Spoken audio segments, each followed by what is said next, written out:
All right, we're not going to wait for the other two to come. They're probably stuck in traffic. So I'd like to call to order the Corporate Administrative Services Committee meeting of Thursday, June 27th. And thank you to those in our gallery. I'd like to acknowledge that we're within the territory of the Sechelt First Nation.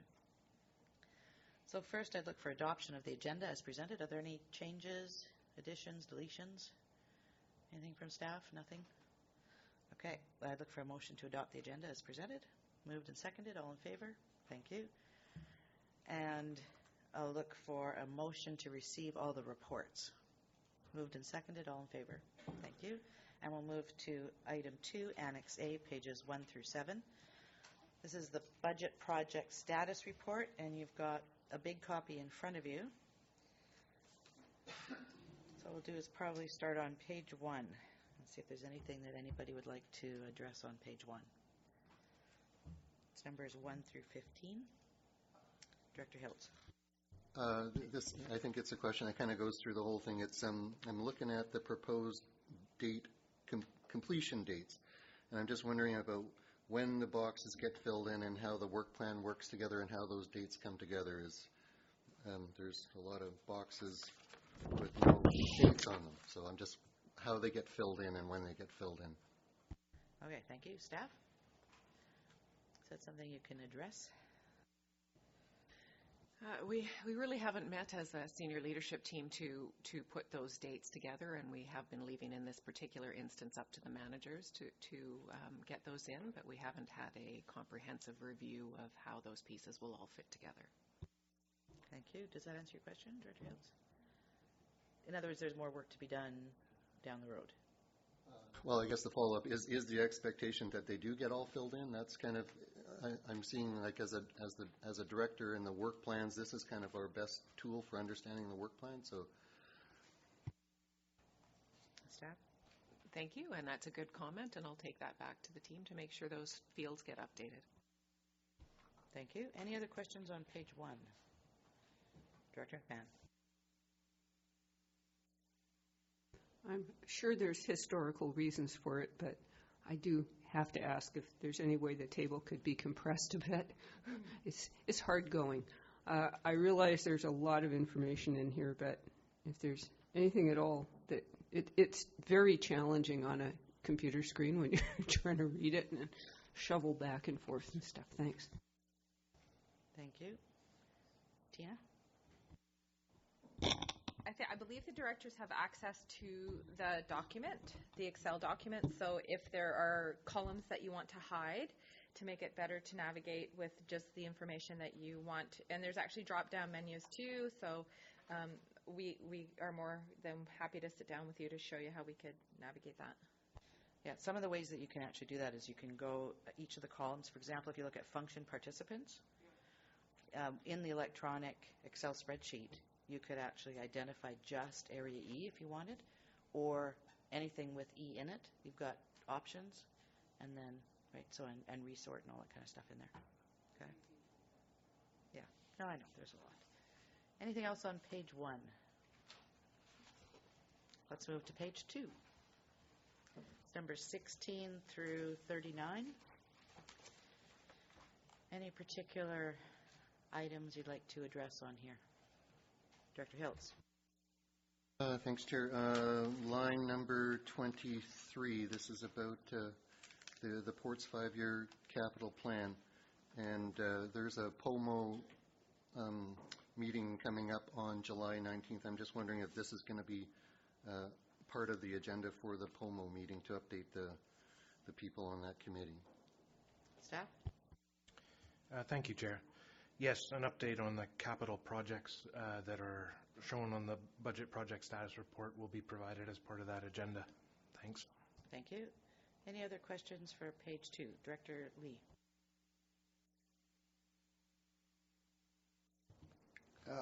My question, actually, I don't know if it's on this page or not, but I understand we're going to have to buy a whole bunch of new radios for our emergency people. Is that correct? And if so, is it on this budget somewhere? Staff? Yes, I believe it is on here, and with pooled, looking to pool purchasing power between the departments to get economies of scale. I'm just looking for where the item is, but Well, we'll probably bump into it a little further then. I believe it's item 64, line 64.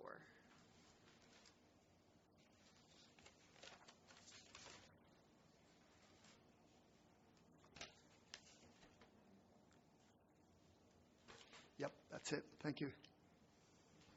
Thank you. Anything else for page 2? Line 16 through 39. So let's move on to items 40 through 55 on page 3.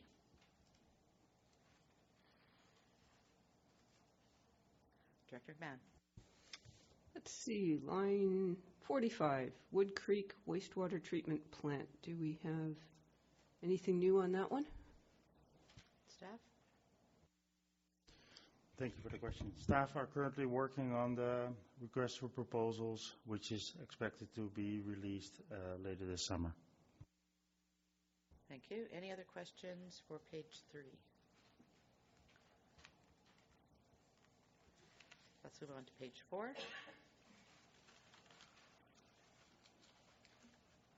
Sorry, can't get the page moving. There we go. Items 56 through 66.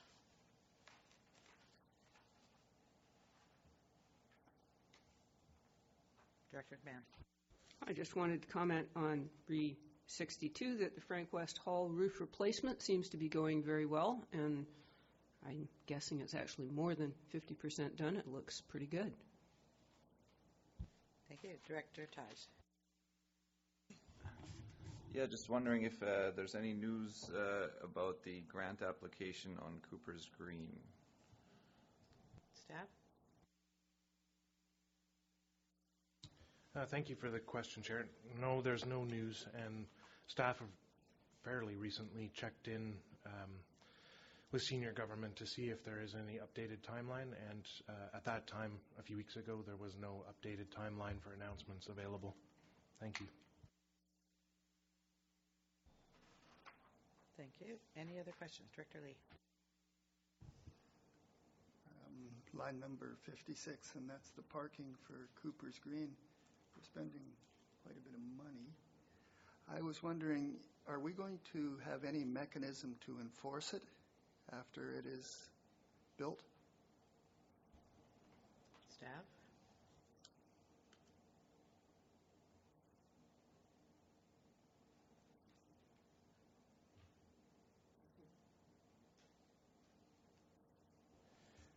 Thank you for the question, Chair. So the parking component of this project has two aspects. One is the development of additional parking within the Ministry of Transportation right-of-way, and the other would be the development of additional parking within the park lands themselves.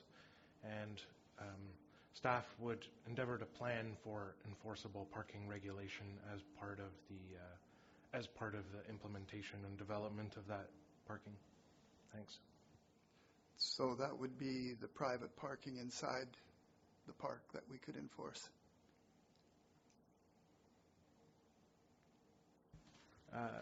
Thank you, Chair. The director's comment would certainly be correct.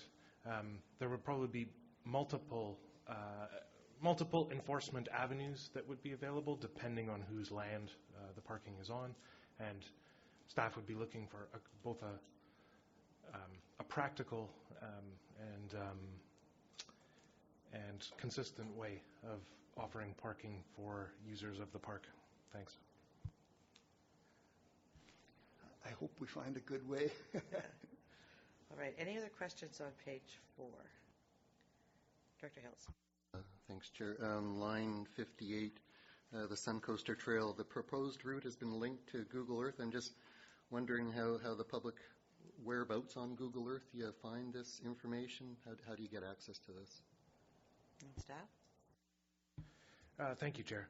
So that step was taken as part of the route development and during the public participation phase. And there is the project page is still live on the SCRD website, And I believe that link is still on the webpage. If it isn't, we can investigate whether it can be promoted again or otherwise shared to directors. And in terms of where that project is at now, staff are taking the next steps as directed by the board to refer the route as recently presented to a Planning and Community Development Committee. Thanks. Thank you. Director Lee? Sorry if I'm asking lots of questions. It's just seeing if I can learn here. The portable radio, I was wondering if that would be, is that a complete replacement of radios because of change in frequencies and we have to do them all? And if that is the case, is this enough money to do it? Thank you. Staff?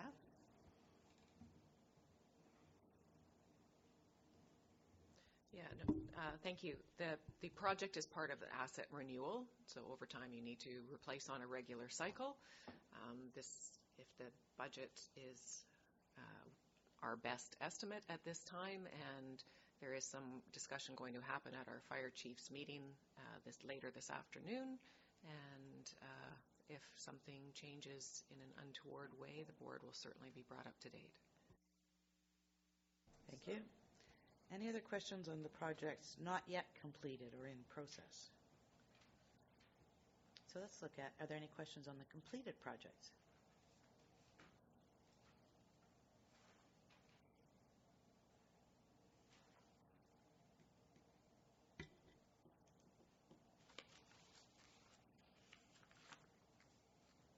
All right, seeing none, let's move on to our next item. Item number 3, Annex B, is our annual report.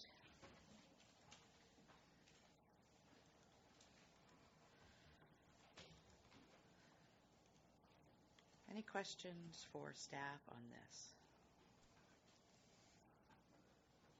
I want to commend staff. It looks amazing. Yeah, it looks good. Right? Lots of graphs and charts and everything else, so really takes the information and interprets it in a way that the community can read it easily.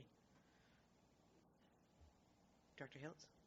Okay, I'm going to follow up on that. It is one of the key documents, and so looking at the availability of it to the public, the SCRD's website has 2015 to 2018 annual reports. District of Sechelt goes 2003 to 2018. So I'm seeing the SCRD kind of losing some history in terms of what the public.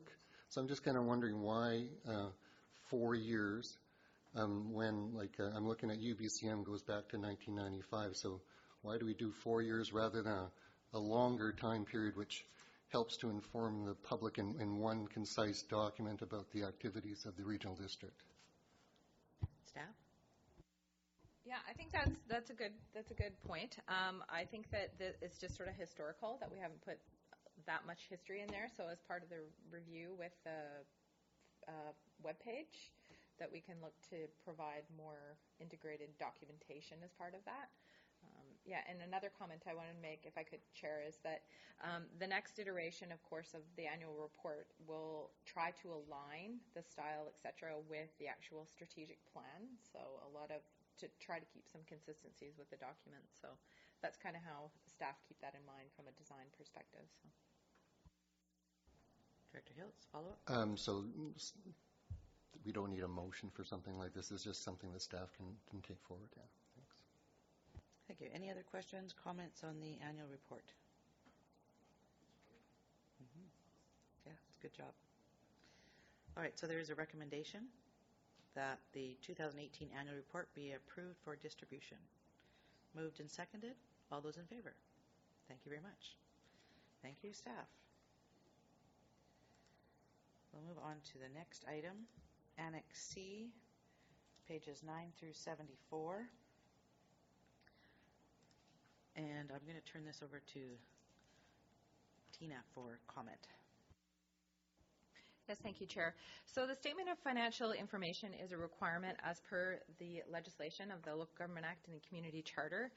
Included in here is information that the board has received before, such as the audited financial statements, the annual report for a municipality incorporates part of their statement of financial information, but for a regional district, it's not a requirement. However, we do include that information as part of the same agenda. The Financial Information Act also mandates that we report on indemnity agreements, severance agreements, and supplier and goods and service. So included in here is the actual report that will get submitted to the ministry as well. This is also available and advertised to the community and open to the public if they want to view it. Thank you. Any questions on this report? Just trying to whip through here and see if I had any questions on it.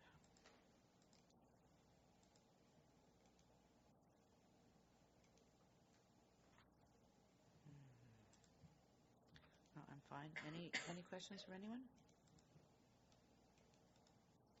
Okay, so there are two recommendations.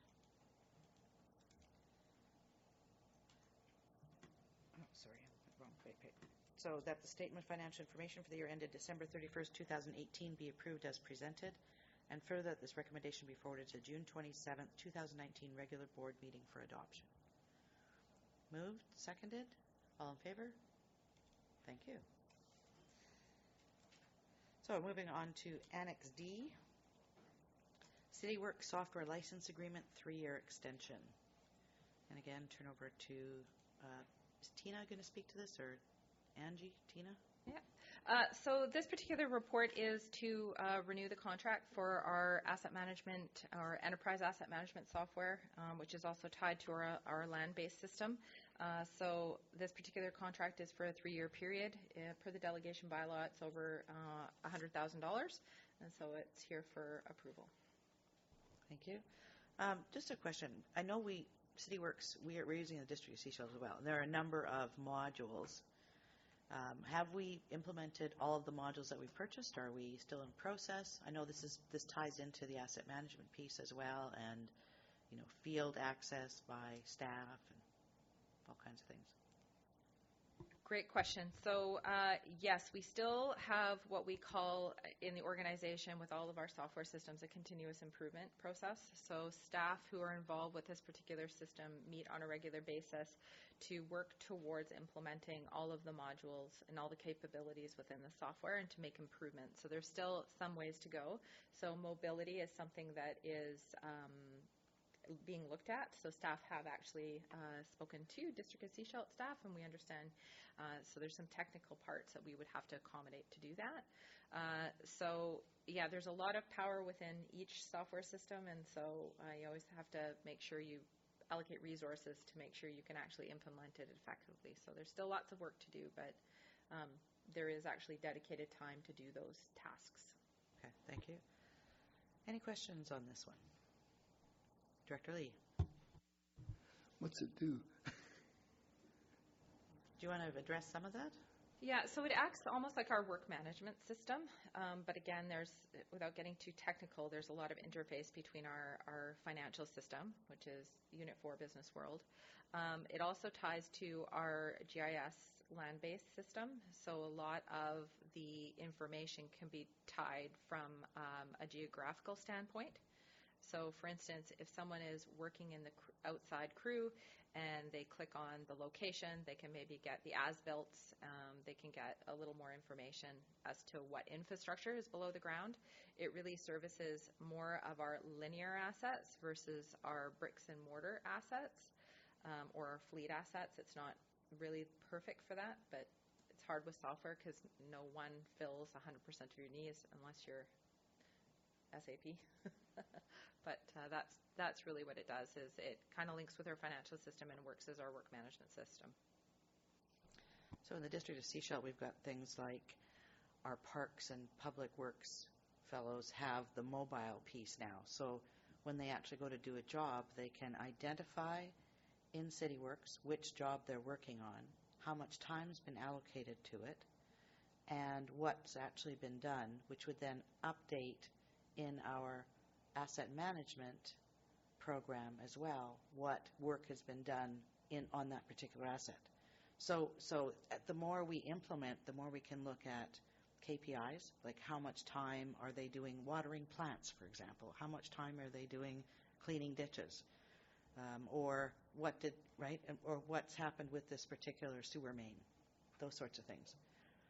Yeah, so it takes time to implement because we don't have all the information. But as we continue to get information and feed it in, it makes it easier for everybody to see a bigger picture and a much more accurate picture of the status of assets and the work that goes into maintaining them. Follow up? I understand. Thank you. I got one more question, though. If we change systems, is the data independent of the system? Staff? CityWorks is a proprietary software that we rent the license.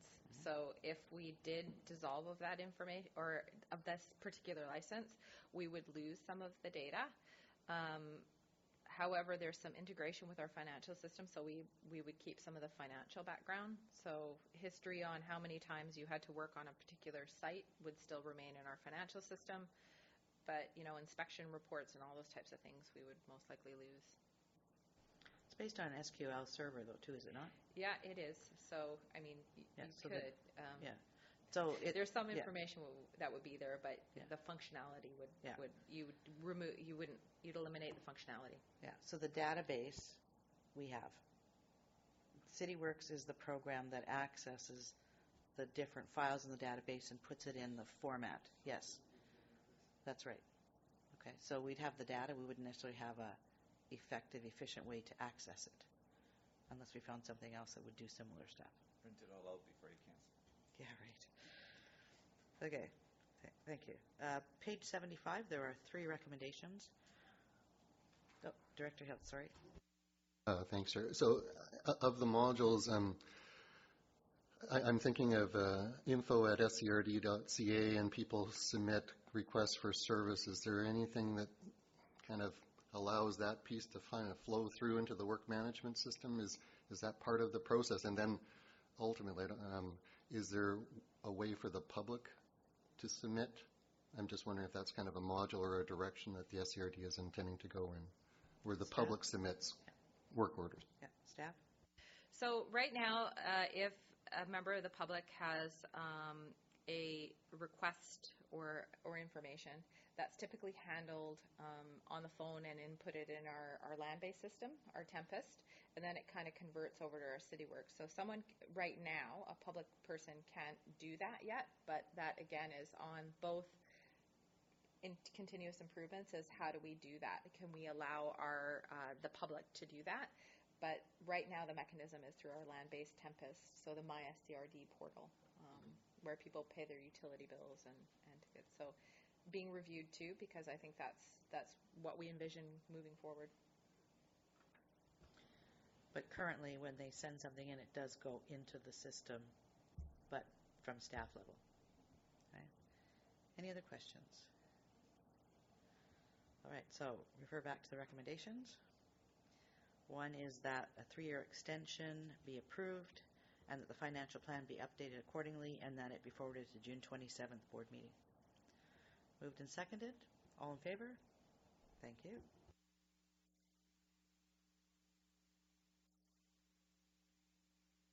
So Annex E, pages 77 through 78. We've received the report.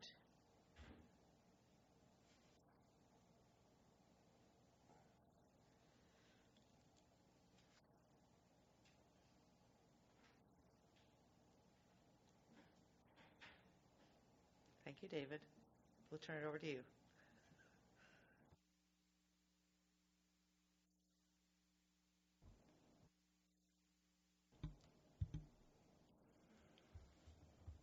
Thank you. This report is really a procedural extension of a contract that we have with Xerox currently, and we're looking to extend that for 5 years under a new agreement for a total value of $215,700. Thank you. Any questions? Director Hills? Thanks. Yeah, I didn't know that there was such thing as a fleet of printers, but and I saw a skid of paper in the lobby the other day. So the electronic paperless kind of, are we gaining on that, or are we kind of going backwards on that? Staff? Thank you. Yes, we are seeing the trend generally going down, and also with this new contract, we're expecting to put in paper management procedures which will better track and authenticate all printers.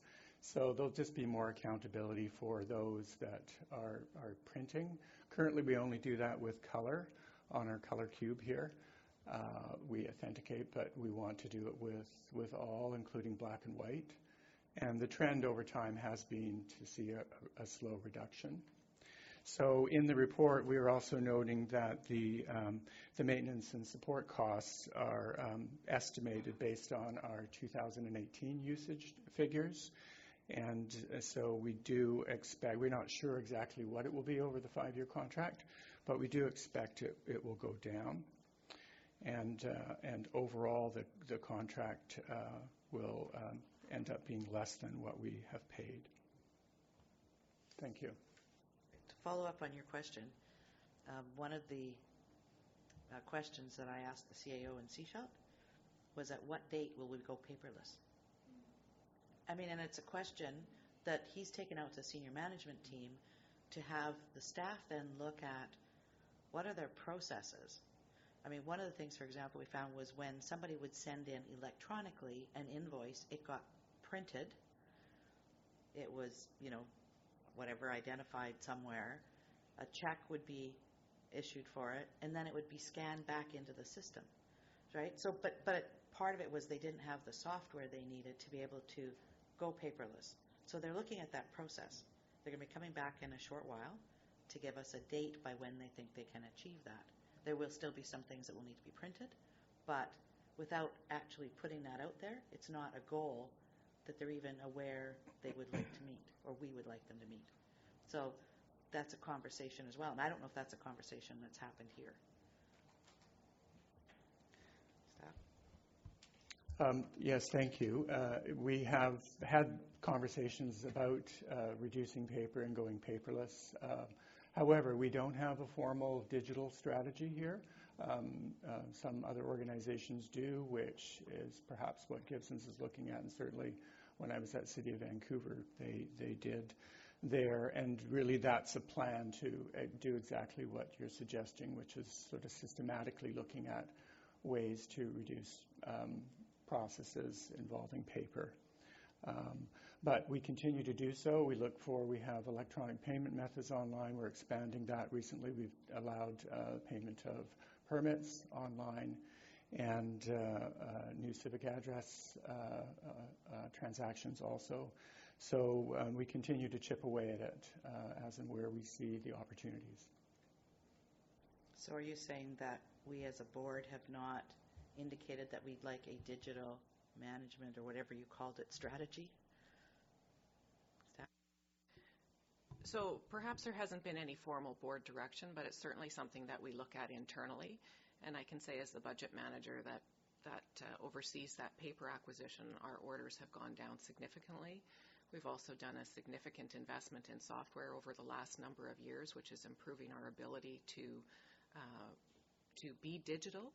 There are certain records management and legislative requirements that will always impact what can be paperless and what can't be paperless. Even to go back to scan historical records, there are documentary evidence standards that we need to meet.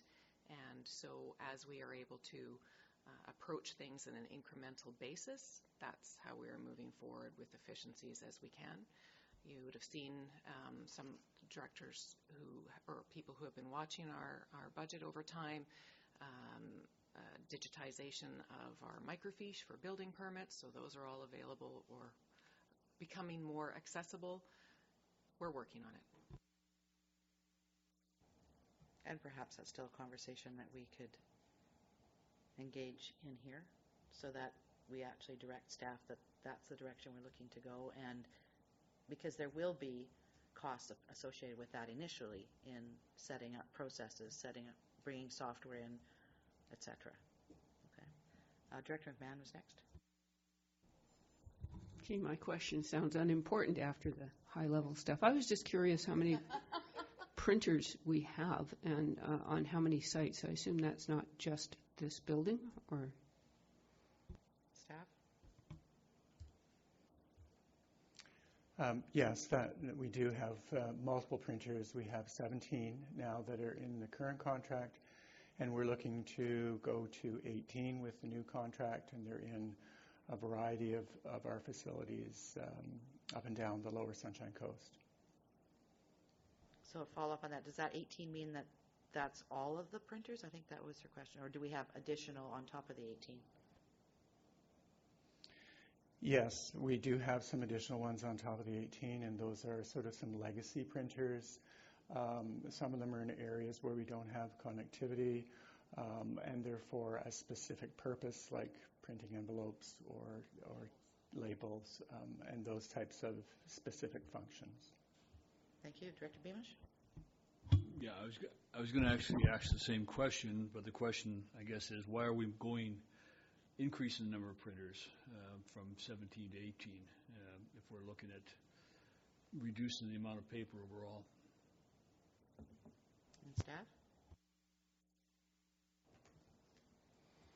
Yes, we have an increase of one printer that is being requested for about 6 months now for the Parks Hut, and they have indicated that their current process of having to leave that building and walk to another building to use the photocopier and printer there is less than efficient. So generally, in terms of the cost of the time that is wasted by doing that, it more than makes up for putting an extra printer.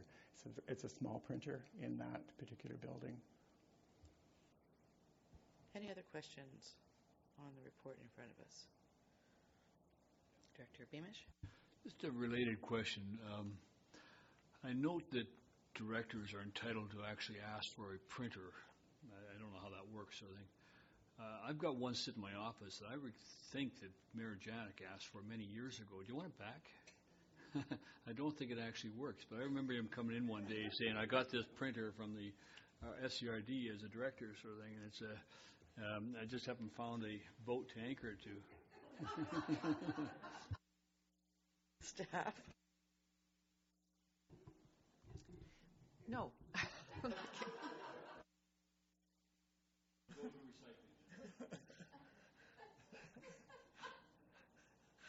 All right, any other questions? Related or not, I guess. So we have recommendations on page 77 that the contract, 5-year contract, be awarded to Xerox Canada and that it be forwarded to the June 27th board meeting. Moved and seconded. All in favor? Thank you. And before you leave,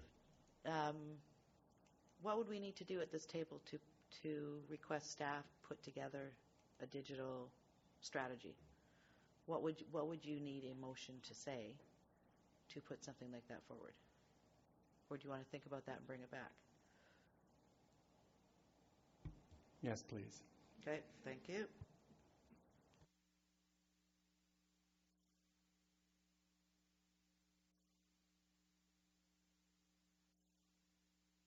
Move to Annex F on from pages 79 to 99.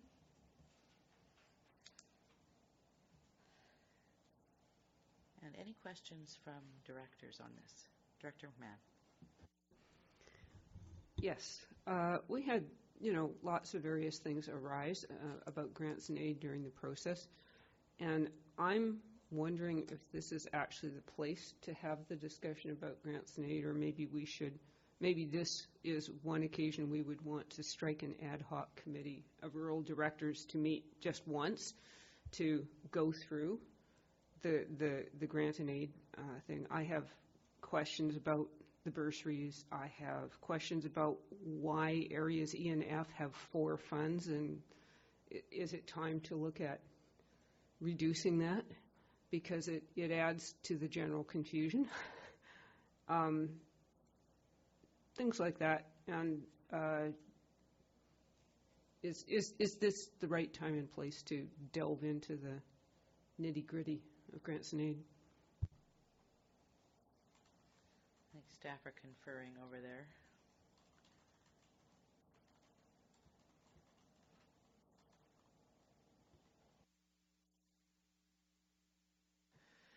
Thank you. The intent of bringing this report forward today to this meeting was to have that conversation here. There are certainly some items that could be addressed quickly and easily, and if there was further, more in-depth analysis required, we could certainly look at it, but the staff's intent today was to have the conversation at committee. Thank you. Director McMahon, did you want to follow up on any questions then? Sure. I'll start with the bursaries. There were two issues. One that was brought up was the amount of the bursaries. They've been $500 for a very long time, and $500 doesn't go far these days. The other question I had is, do we want to continue to request an essay? This is, having reviewed other bursaries, generally the process for most of them is that the student writes a covering letter addressing why they feel they deserve the bursary, and then there are usually recommendations from teachers. And I kind of feel that that is sufficient, whereas writing an essay about community involvement is not perhaps the best way to address who's the most deserving candidate. So question, does that come to the area directors then? No. I mean, I don't know what your process is here. I don't see any of that in Seashell, that's all. The school does that. Director Pratt? So for these bursaries, it's school selection on all of them. So we actually, you would, as the presenter, you would see the selected essay by the winning candidate, but it's all school selection. So what would you like to propose? Well, I would like to propose that we increase the amount of the bursaries to $1,000 from $500. Process question. Yeah, so on page 80, there's actually a recommendation that's already been made regarding the bursaries and the amounts. If there's any procedural type of or changes from a policy perspective, because this particular policy decision lays in this particular document, the Rural Grants and Aid. So if there's a policy change that you want to make or procedural change, this is where we do it. From the financial perspective, you've already had a recommendation to bring it back to 2020 as part of the overall budget discussion. So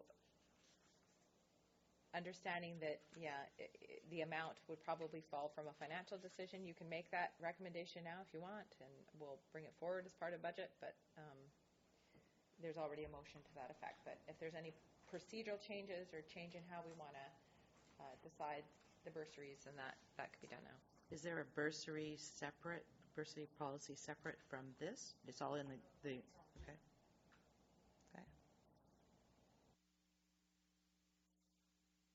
Well, I'm just curious how other directors feel about the essay question. Director Hiltz. I think I can see a point in that having given a bursary and spoke with the people, and that there is a wide range of abilities within each area, and an essay might actually deter some people. So there might be another way. I don't necessarily think this is the place to have that discussion. I think more in the budget, and because that process is outside of our area. So I'm not sure if we dictate that it has to be a essay. I'm not even sure where that comes from. But yeah, I am seeing the point that it can deter people who are not necessarily really good at writing. Angie, did you want to address that?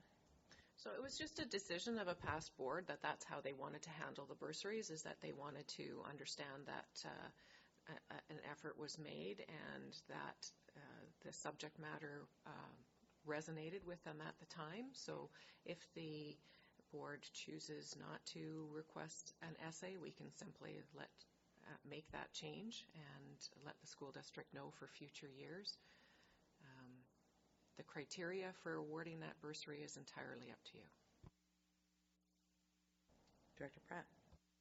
I would actually, having just gone through this process with a couple of graduates, I would say I'm actually in favor of dropping the essay requirement. It opens it up to students that may not necessarily have strong English skills or strong writing skills. It's nice to have that community involvement piece. It's a great topic for an essay, but I'm more concerned about student need and breaking down barriers wherever we can. And there may be students that may not have strong writing skills that may be going on to a trades career or other career path that may not even be university or college. It may be a technical school or what have you. And so I'm okay with that. Somewhere there must be some guidelines around these bursaries. It isn't in this grant and aid. Is it something that the board passed a motion somewhere that could be brought forward so we could look at? I mean, it doesn't say anything here what the criteria is. So again, it's a school board decision. So the essay and then the school board decides. So it isn't super prescriptive. So basically, here's some money. Figure out who you're going to give it to. Is basically based on the essay, correct. But who determines what even the category is? It doesn't say that in here. Oh, it's based on the essay description. Yeah. That's same each year. It's right, but where is that written down is what I'm saying. Somewhere. It would have been a board resolution. Right. Yeah. So that resolution, I think what I'm hearing from Director McMahon is we want to see what those resolutions are that the previous board made around the bursary so we can look at what kind of criteria we want to put in place moving forward. Okay? Does that make sense? Okay. Director Beamish. I will say that, and I'm not part of this function obviously, but having worked with two students on our council recently, they both commented on the stress of having to both apply for the bursaries and scholarships at the same time as they're preparing for final exams, because it does come in that same time frame.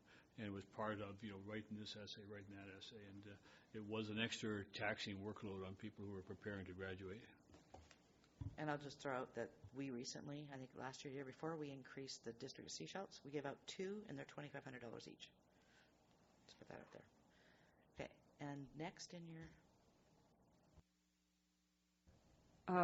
Well, I'm going to go through this in order. So the next item on here was fire and safety equipment.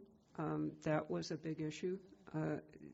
So I'm going to turn to staff on that. Sorry, I don't want to interrupt the flow, but I just want to get a recommendation on in the minutes about the bursary so that we have direction to bring something forward. Thank you. That staff bring forward the motions passed by the board previously that lay out the framework for the bursaries that are presented by the SCRD rural directors. Does that do it for you? Tina? Yeah, and a couple of things we also heard was, and maybe provide some options regarding timelines, maybe changing the timelines as to when these things are presented, maybe some criteria, and of course, the amount's already been done, so. Okay. Would you like to make that motion? I'm not sure about the timelines. Can I just get some clarifications? Because at least, for the grants and aid in general? They would submit anything, or the students would decide this, or if you're, yeah. We'll go to Director Pratt first and then Director Hiltz. I would say it'd be best to leave that up to the schools and the school district on that one, and not set our own timelines in there. So timelines can come out of the motion? Director Hiltz? Yeah, that's what I'm thinking, is if we change our requirement, the obligation on the student might go down, so it might be able to fit in more easily with their schedules, less burden on them. So yeah, I'm in favor of not having that as part of unless there's a particular reason that staff want that in there. I'm open to hear why CFO is interested in that piece. I think that was just in a response to the comment from Director Beamish about students having to write an essay while they're also doing exams, etc. Yeah. So do we have a draft motion, potentially, that we could have somebody move?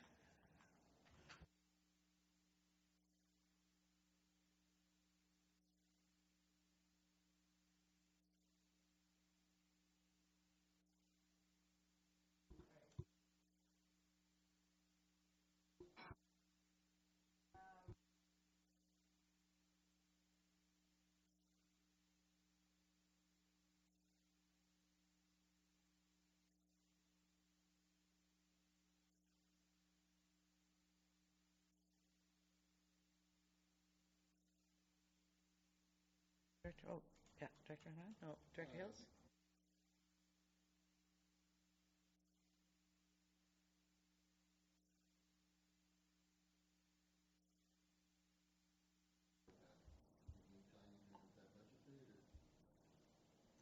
Director Hahn? Actually, we need to go with the school district's timing on this, which is not necessarily the same as ours. They have a whole process when they need these things finalized, and I think it's something like December. I'm not sure. Tara. Working. Oh, there we go. Thank you, Chair. Each of the secondary schools sends a letter to the SCRD requesting whether we're going to provide a bursary again, and that happens at the beginning of the year. And then we respond back as soon as our budget is formalized to let them know what the process is. Often they'll email me ahead of time, but usually, they wait for our letter to come in. So, if we did this at pre-budget or started the discussion at pre-budget, which is November, I think we'd probably have a good timeline. Thank you. Okay, so we have a motion that has not been moved or seconded yet. I'll move it. Okay, and second? Okay, any other discussion on this? All those in favor? I'm not voting. Okay, good. It's passed unanimously. All right, Director McMahon, next item. Okay. You were going to talk about fire and safety equipment, and I want to see if some of the other directors want to weigh in on that, because it did not really affect my area, but it did affect the others. Okay. Tina? So most certainly staff continue to work on that particular issue, and so they're with the hiring of the new manager of protective services as well, I think there will be more resources to be able to allocate to some of this. So I know that the current staff that are allocated to sort of emergency preparedness, et cetera, are working with more fire smart related items, so trying to reach out to the communities. But of course, there's more of a demand than there is, I think, capacity for staff. So we're trying to figure that out. From the funding perspective, I think that's going to be a challenge too, and also something that I know I hope to work with a new manager of protective services with as well, as to find out some options for that. I also anticipate we're probably going to have some delegations in the future from community groups, and so I think it will help provide some context, because I think that's an important piece too, because it's not one specific area. I think it's more of a regional initiative. Thank you. Director Hills? Yeah, the comment, it was in our deliberations, was about exposing the SCRD to liability, and this is on page 86 and 2.6, and it's exposing, and in this case it's about exposure to unacceptable liability, and because the SCRD is always exposed to liability, but we're supposed to guard against unacceptable liability, and that's where the fire aspect was tying it in. So there is a key word that I don't think is in the reason for the policy. We're to try to limit unacceptable exposure to unacceptable liability, and I'm going to just tie that with, when I look at page 87 and I look at the number of amendments on this policy, and what I'm finding is that the policy and the application are becoming kind of, because of the number of amendments, are becoming disconnected, disconnected, unconforming, confusing, The application didn't have all the policy items in it, so depending on where the applicants are reading, and the way the policy reads is the application is part of the policy. It's an attachment A. And so over time, it looks like to solve some of these problems that the board is, or the rural directors are dealing with, is that's been an ad hoc basis. So like I'm going, is it time to like really rewrite this policy? Because when I look at other regional districts, their policies are in the order of a few pages. They have online abilities, and the language is very similar, but I don't see them having 14 amendments as part of a policy. So I'm going back to 2001. We're talking 17 years. It's sort of starting to sound like zoning bylaw 310.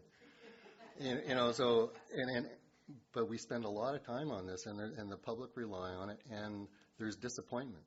And so our clarity to the public, and that's why I'm just, it just seems to have morphed over the years. So that's why I'm kind of wondering if at some point we need to kind of start over again on this policy, because it's becoming a monster, I feel like. I know we had the same thing in Seashelt, and I think it was 3 years ago, we actually rewrote the whole thing. Just threw out the old one and rewrote it for the same reason. It was unclear. People applying didn't know what they were applying for or how to apply properly to fit the criteria because it was so disjointed. So perhaps this follows up with what Director McMahon was saying, in that this would be a rural area workshop of some sort to look at this.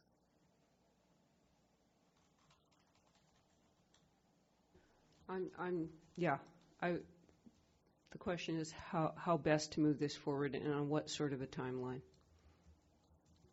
Do you want to weigh in over there?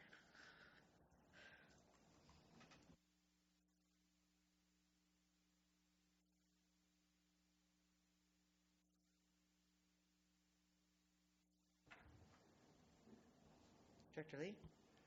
I was thinking of all the stuff we got to do this year, and I was wondering how high this would be on my priority list.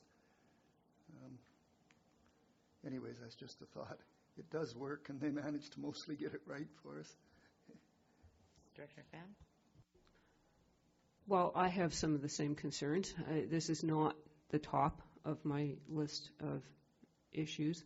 One way to do it, I suppose, would be for a couple of the rural directors to sit down as a task force and go over this with more of a fine-tooth comb and then bring some recommendations forward, because I'm afraid we're going at this piecemeal. The other piece was the question about Scredo and how grants and aid now tie into Scredo because they've got their own funding and they're supposed to be doing projects, and we have not looked at that. But several of the applications that we had, we felt were more appropriately directed to Scredo. So I'm a little at a loss. I don't think we don't need the whole board here hashing over the grants and aid policy. So I don't know if we have any volunteers from the rural directors who want to sit down and go over this, or whether we would like to maybe defer it for one more budget cycle while we thrash out some other more pressing issues. Director Hills. Yeah, I'm with Director Lee, and I'm thinking a little bit of tinkering, to help us get through the next budget cycle. But yeah, I'm not wanting staff to dive into this. We would need some support from staff, maybe on research and things. But I'm prepared to just do a little tinkering here to kind of get us through the next situation. Yeah, the next budget year. And hopefully that we don't end up with 4 amendments between now and the end of budget cycle. Yeah. Okay, did you have any pieces you'd like to address? I do. So we're moving on to other comments. Procedurally, this is on 86 and number 4.3, where the EA directors receive a full set of applications electronically. What I saw happen this year is we we received a PDF of the applications, and we did our own kind of spreadsheets. So we end up, there is a master spreadsheet that the CFO presents. So rather than the PDF, we could also just receive that as a spreadsheet, so we don't have to recreate the PDF. I think that would have assisted us in the review, because I think at least 3 of the directors created our own spreadsheets to kind of manage the data. So just presenting the one spreadsheet that corresponded with the PDF that the CFO uses to kind of monitor this stuff, that would have been useful. There's just a little housekeeping thing. Was it available? It was made available. It was available, I just didn't know. Yes. It was in our package then, in our arrow folder? Yeah. Okay. Yes. Okay, thank you. Did you know that? No, okay.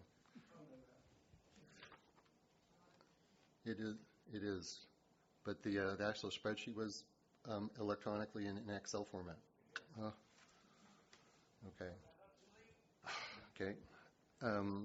There is, just a little housekeeping items like the authority to act.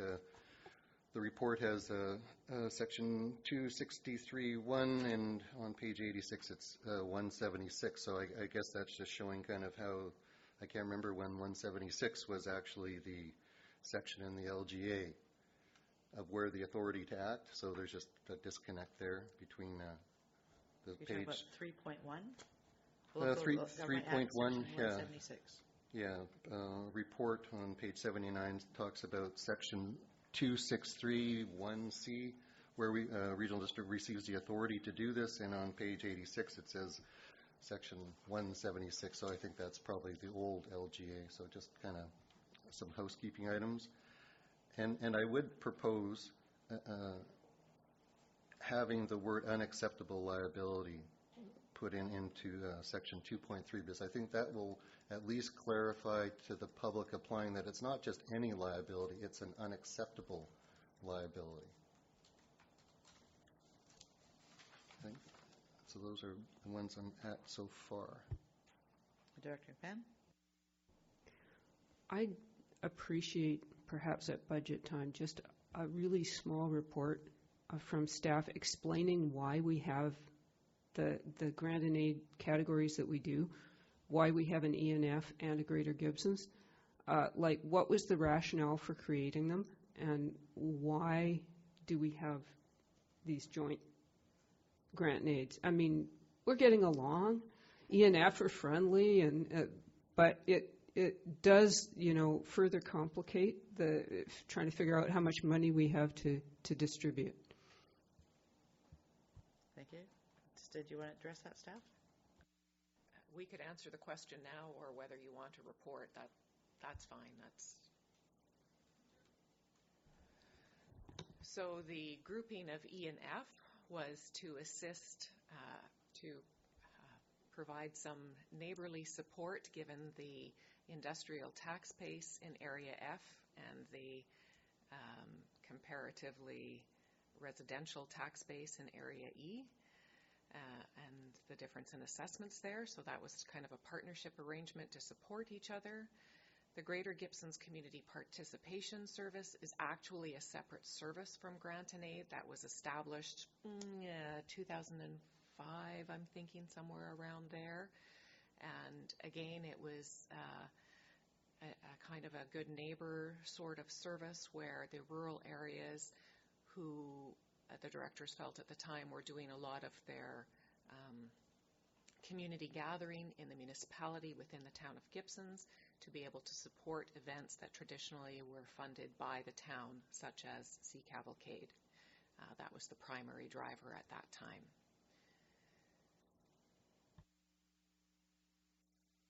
Any others?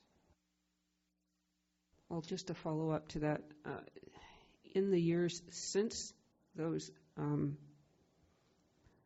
different categories were established, things have changed somewhat.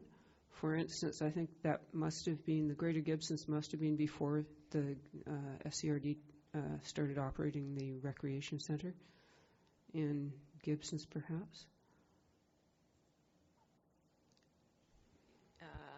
yeah, I believe the timing is before that, but I don't think it was related to recreation per se, because there were other recreation facility assistance,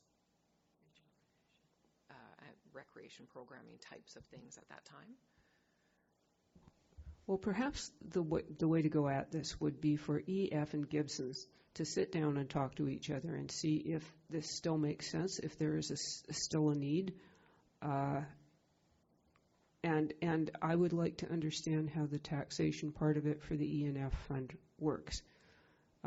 The mill has been, can I say declining? Is that the right thing? But the overall tax portion from the mill, I would guess, has gone down somewhat over the years. I don't know if it's still a really big consideration. Yeah. Yeah, so in our budget documents, we actually provide what the impact to the industrial is for the Area F. It's called the Area F tax implication. So we have one for Area B, and it's to consider sort of what the industrial taxation is, islands taxation, etc. And so currently the industrial tax base, so it's not just the mill, because there's also lots of industrial types of activity. So in Hillside, for instance, and a lot of West Howe Sound has a lot of industrial, not just the mill. And so it does provide not quite a third, but it's in about the $600,000 range that the industrial provides to the 2-point-some million that Area F contributes to the overall regional district taxation. So it is quite material still. There's also a lot of the, it's not just the industrial, but for the tax base from then to now, we also have the independent power plants that also have a huge implication to that particular. So I think the rationale still would stand from a tax base. It sounds like it's still conversation for further information would be warranted. You could take that on separately offline? I think we can take this offline Okay. if Gibson's and F are willing. All right. Did you have anything further to follow up? Director Hiltz, anything further for you? Director Lee? When we visited the grant and aid, there was some applications that didn't qualify, and we suggested that they go and look for money elsewhere. Are those being followed up in, or do we need a separate meeting to consider them, or how would we chase those through to completion? Staff? So letters have been sent out to all the proponents regarding any rationale to them being unsuccessful and or successful. So as far as others, giving them direction as to where they can find that particular fund, the regional district doesn't always facilitate that because that's a resourcing issue too. We try to share with them as much as possible, and sometimes we'll give recommendations. In the past, for instance, there have been programs that have been through Red Cross, for instance, for AEDs. So we had directed them to those because we were actually, so at this point we haven't shared anything, or we haven't started to investigate that. But we have advised the groups, yeah. Director Lee? Yes, a follow-up. I was thinking that perhaps I should go chat with them a little bit as a follow-up, but I don't know what was sent to them as suggestions. So how would I find that out? Would I come back on the individuals and ask?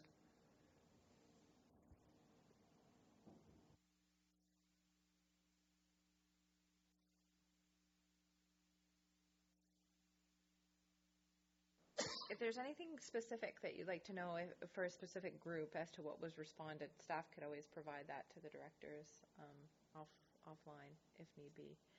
So you can request that? Thank you. Okay. Okay, Director McMahon, and then we'll come back to you. Sorry, I may have raised this before. Did I request that the Elphinstone Community Association get a check early? They have a beach cleanup to do, so they were approved for their grant, but I believe that I need to make a special request that they get an early check. How do I do that? Okay. Director Lee? I have some money set aside for whether there was some emergency, no, that's the wrong term, but compelling reason to further give a grant. I was just wondering how the process would work for that for us. Staff? I think we have one item on the agenda already that would show you that, but we'll go to staff. Yeah, if there's emerging items, then typically a group, and so we have an example on the agenda where there's an emerging group. Sometimes the question will be, did they just miss the application, and so that's a decision too for the board to understand, because. But if there's emerging issues, then people would have to submit an application. It would come to a committee, and a decision would be made. Okay, so I'm going to have Tara read back some of the changes that have been proposed to see if that's what is coming forward from the directors.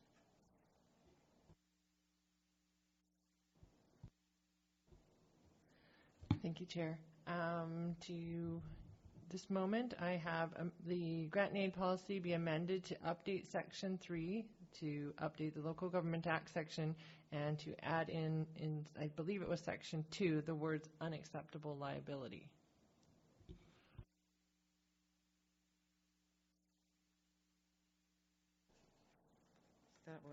There's a particular part in there. I think it's 2.3 and 2.3. It's to protect the SCRD from unacceptable exposure to liability, or exposure to unacceptable liability. Yeah, we'll probably have to go to CAO, but there's two bits. There's our obligation as a board to exposure to liability, and in particular in this grant, it's unacceptable liability. So in some other policies, you see both statements. So, but the idea is somehow it could be a second line. I would just suggest staff look at another policy and put something to communicate the unacceptable nature, and it somehow ties together with all those bits in 1.18, which is somehow why we're excluding those applications. So there might be a reason to keep the 2.3 from a legislative point of view, but particular to this policy, it's the unacceptable. So I'm not sure where to put that exactly, but I'd leave that to staff to figure out where that belongs. Okay, so do you want to reread something you have? Amend the Local Government Act, and to, in Section 2, a clause regarding the words unacceptable liability be considered. Okay, so would you like to make that motion? Yes, I would. Seconded. Any other comments, questions? All those in favor? Thank you. Anything further on this report at this time? It sounds like there'll be some other things that staff directors are going to take forward, and this will come back again next year after the grant and aid process. Director McMahon. What is the procedure for me to request an early check for? Yes. I think you indicated you need a motion for that? Yes?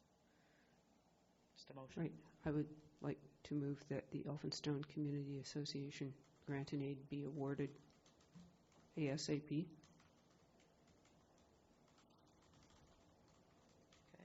Is there a seconder? Seconded. All those in favor? Thank you. Anything else? Director Hiltz. I'll just say that for first-term director, speaking for myself, it did feel awkward, but anything I hear from the public that this is a highly valued service that people rely on and so it has a high value to the public. Even though I find myself struggling with it, but I do feel that staff and the board are doing a good service to the public on this. Thank you. Director Lee. I had an experienced committee to help me through it, and it actually, I found it quite a rewarding experience with that committee. So, not at all awkward. And we do the same thing in Sechelt. Ours is called CIP, Community Investment Program or something. So same thing, but then we actually have a committee that all of the applications go to. They meet a few times, go through them all, have presentations if they need that from various of the organizations, and then they just come with a recommendation to council. Right. Yeah, Director Hiltz. And so a question about that procedure. So it's a citizens committee. There's no council on that? We have one councillor on that. As a liaison or as a resource, or kind of how does that operate? Typically chairs the committee. Okay. But the rest are all people from the community. So the decisions are really community decisions rather than councillors' Yes. decisions, where in this case it's definitely driven by the politicians, the elected officials are really slightly different. You have the ability here, I believe, to set up a committee as well. And two, I think you did as well? Yes, two of the directors actually did that. Within each EA, but as a collective, it comes to the board so in Sechelt, there's one group that does all the recommendations, where we have 5 groups that does the recommendations, so slightly different because of our services. The Yes. way, yeah. But you each individually put forward how much you're contributing. Thank you, Chair. This process has evolved over many years, and it's really the will of the board of how you would like to see this operate. When I first came here in 1996, we had a separate committee that reviewed applications, and then they went to the board.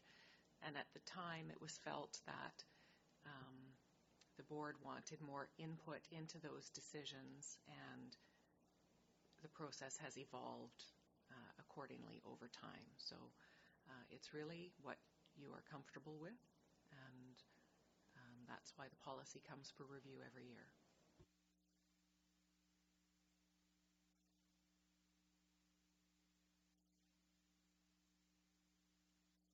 Director Lee? You took too long, so I was thinking about other things.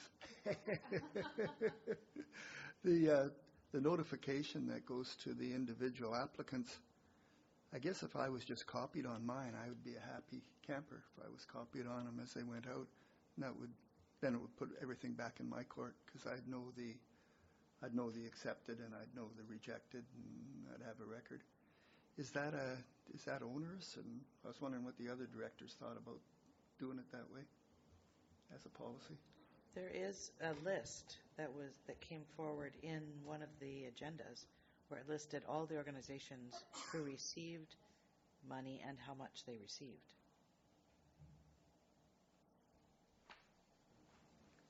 Right, I got that list. Yep. I was thinking more along the lines of the people that were turned down and what they were told to do, and that kind of a follow-up. Probably a generic letter that staff? Yeah, so it was included in the recommendations that were passed at that time. So we can talk about this offline if you'd like. In the interest of time, there's still some pretty weighty items to come. Okay, so you'll take that offline with staff? Yes, perfect. Thank you. All right, let's move on to the next item, Annex G. This is a request from the Roberts Creek Community Association for funds for Roberts Creek Days. Did you want to speak to that? Yeah, so there were some issues earlier this year trying to find somebody to organize Creek Days within the Roberts Creek Community Association. The previous organizers were not all that interested in doing the same thing, as attendance had been dropping, and but Leslie contacted me about 3 weeks ago or so and said, "We're in, and we're more than in. We're going to go big." And so there's going to be all sorts of shenanigans. They want to get like a fair ride and all sorts of things going for Creek Days this year. So it's a big plan, and I told her what was in the kitty, and so she's applying for the $750 here. I'd be more than happy to pay for that. I also have been approached by Director McMahon to see whether I would be willing to chip in on oh no, never mind. Okay, never mind. All right, so anyway, so I'd be willing to spend $750 on that. I'm not sure if anybody else would want to support me for some fun times, especially now that Sea Cavalcade is no longer happening this year. So you'd like to make a recommendation that the Roberts Creek Days be awarded $750 out of the grant and aid from Area D? Yes, affirmative, unless somebody else wants to throw in $100 here or there. And how soon do they need this? I'm sure by August 1st would be fine, which is the regular, I think the event will be August 3rd, the August 10th, 11th, 12th weekend. So. Okay. Director Van? Just looking over to see if ENF or, well, it would be the ENF fund if we wanted to kick in another 200 from the ENF fund. I can't kick in anything from Area E right now. I'm down to $510, and the stream keepers want to do a course. Director Hiltz? I'm just going to say a first statement is that generally our deliberations for these were made in a closed meeting in the past. So the policy says we review at the committee. And so I'm just, that's a note kind of. It doesn't really make it as equal in terms of how we manage the grant and aids, where some come in an open meeting and some come in a closed meeting. So I'm just going to say that as a statement. But in terms of contributions, the Gibsons and area and community, I'd be okay if, who gets to say on that? Is it just you and I on the E and F, or the 123 or the 126? Which one are you looking at? First, I'd like to say you're correct, and I apologize because we should have had this discussion before this meeting and not during this meeting. I had thought 123. I'm prepared for, what are you talking, $200? So the question would be, is that $200 in addition to the $750 or $200 in addition to $750? I would agree with that, sure. Okay. Sure. And that would be from function 123 ENF, correct? Director Lee, did you want to weigh in? I do know that the residents of Pender Harbor enjoy going down to there, as do I myself. I'd like to throw in $100 to help if I can. Okay.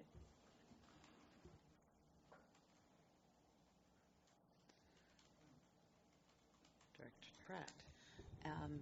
Half Moon Bay, I think we could probably put in maybe 150, and I think that puts us pretty close. That's, if I'm math is 1,200 then. Is that what we're at?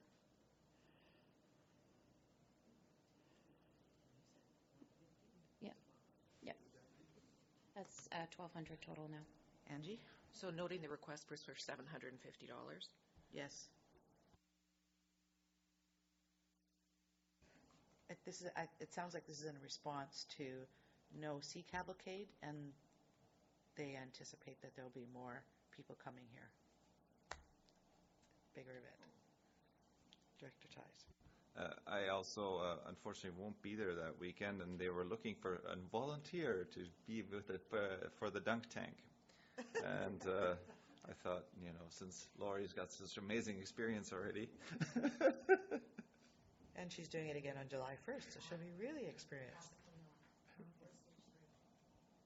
Water's been sorted. Water has been sorted, coming from a private. I've also been assured by Leslie that she will find water outside of the Chapman Creek watershed. We've been looking at that the last few days. It's all dealt with. Director Brad. Perhaps we could take this conversation offline. Yes. Okay, so we have a recommendation that's been put forward, not moved or seconded yet. Tara, would you like to read that? That the Roberts Creek Community Association for Roberts Creek Days be funded $1,200 as follows: $750 from Electoral Area D, Function 127, $200 from Electoral Area E and F, Function 123, $100 from Electoral Area A, 121, and $150 from Electoral Area B, Function 122. Would someone like to make that recommendation? Moved and seconded. All those in favor? Thank you very much. Could I just ask a question? Yes, what is Director the date Beamish? of this event? I believe it's August 10th. Okay. That weekend. Northern Ontario. Okay. Don't quote me on that one. So we'll move on to item 9, Annex H, pages 114 to 153. Sure. Yes, Director Beamish? Time? Okay. We're seeing some time outs here. So we're going to take a break for about 5-10 minutes. 5 minutes? Thanks. Good long conversations.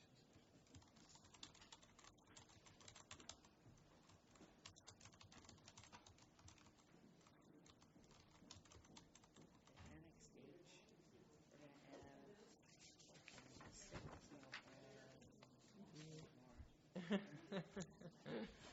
We're going to add 6 probably an 8 then. Which one? It's on page 115. For the Yeah. last, Yeah. should we bring it forward? 8 would be that, and that this be forwarded to the board. It would just be another and further that. Okay. Yeah, so it would just be this at the end, that, and at the end further that. Yeah. Okay, so you just take it and let it be forwarded to the board for. Yes. Will do. Yeah, your mic's on. Is it still on?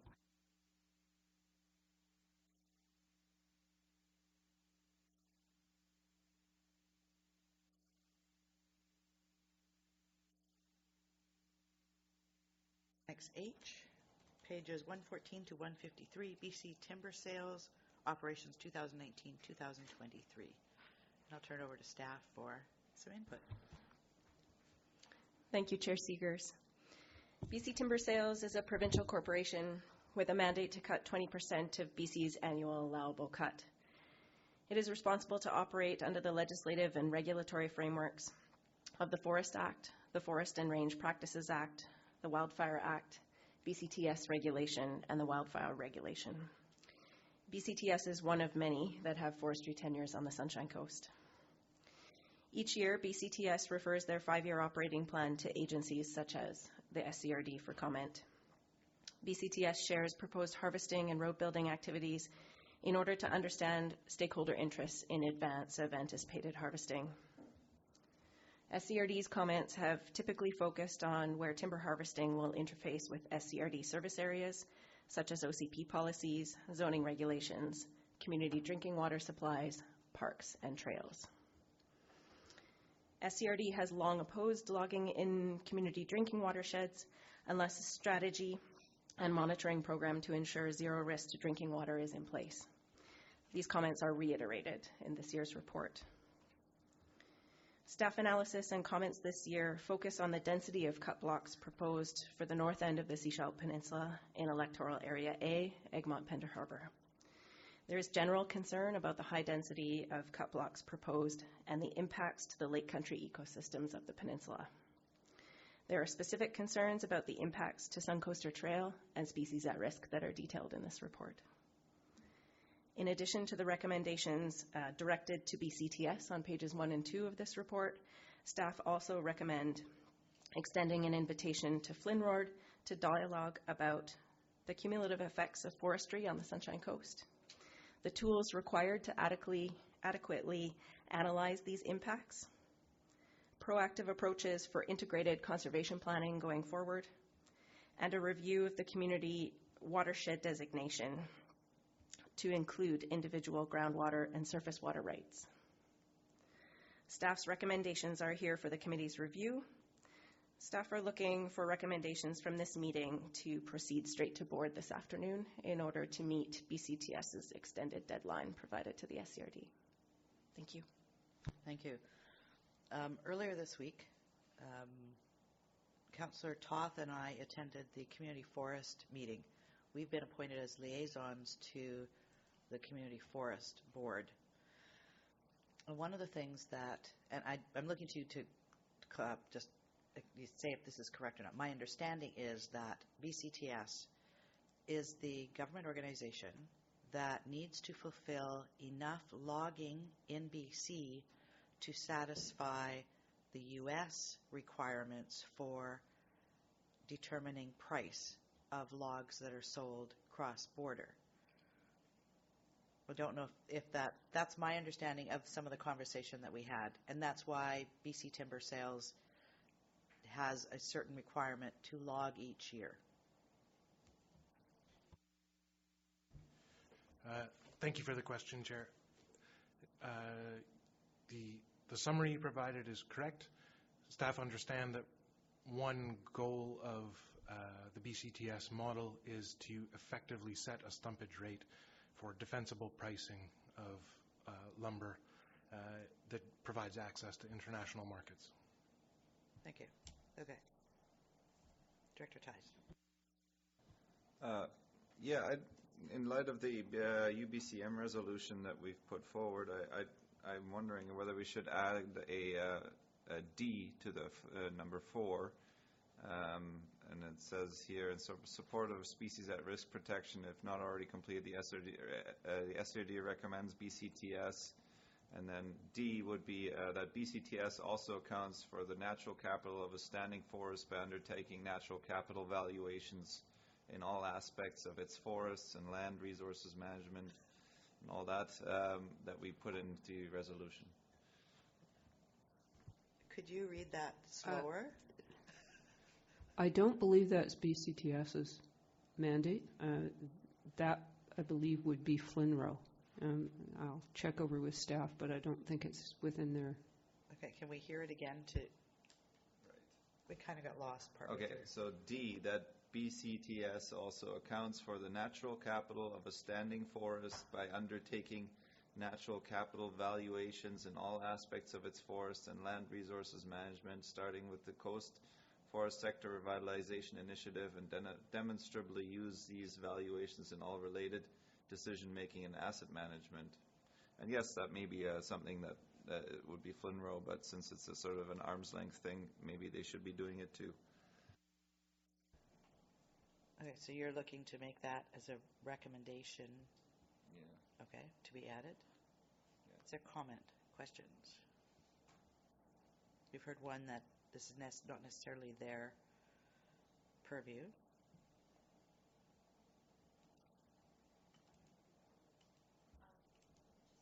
Director Pratt? I'm wondering if, because it's not necessary, it's not under BCTS purview, that maybe it would better fit as 7D under the with FLNRO conversations. Just asking that of Director Ties and maybe of staff, if you'd rather see if that might be a better fit for that rather than under 4. Okay. And do you have that wording written down somewhere that you could actually forward to Tara? I do. Okay. Okay. Sorry, any other questions, comments? Director McMahon? Yeah, we had this on the agenda for the Area E APC last night. It generated lots of discussion. I had a couple of people comment that they thought the report was very well written, and basically the APC and Area E said two things. They said, first off, that they are fully in support of this report, and secondly, they said everything we said last year. So, this is an ongoing saga. I had a couple of questions. One of them is, do we have a Section 56 for the Suncoaster Trail? Staff? Suncoaster Phase 1 is designated Section 57 currently. Right, I always get confused between 56 and 57. 57 is 56 is the higher level of protection. Is backwards, isn't it? Thank you for the question. Section 57, which is currently Phase 1 of Suncoaster Trail, does not oblige the forestry sector to repair after forest practices. Section 56 would provide that obligation. And is there a Section 56 application in progress?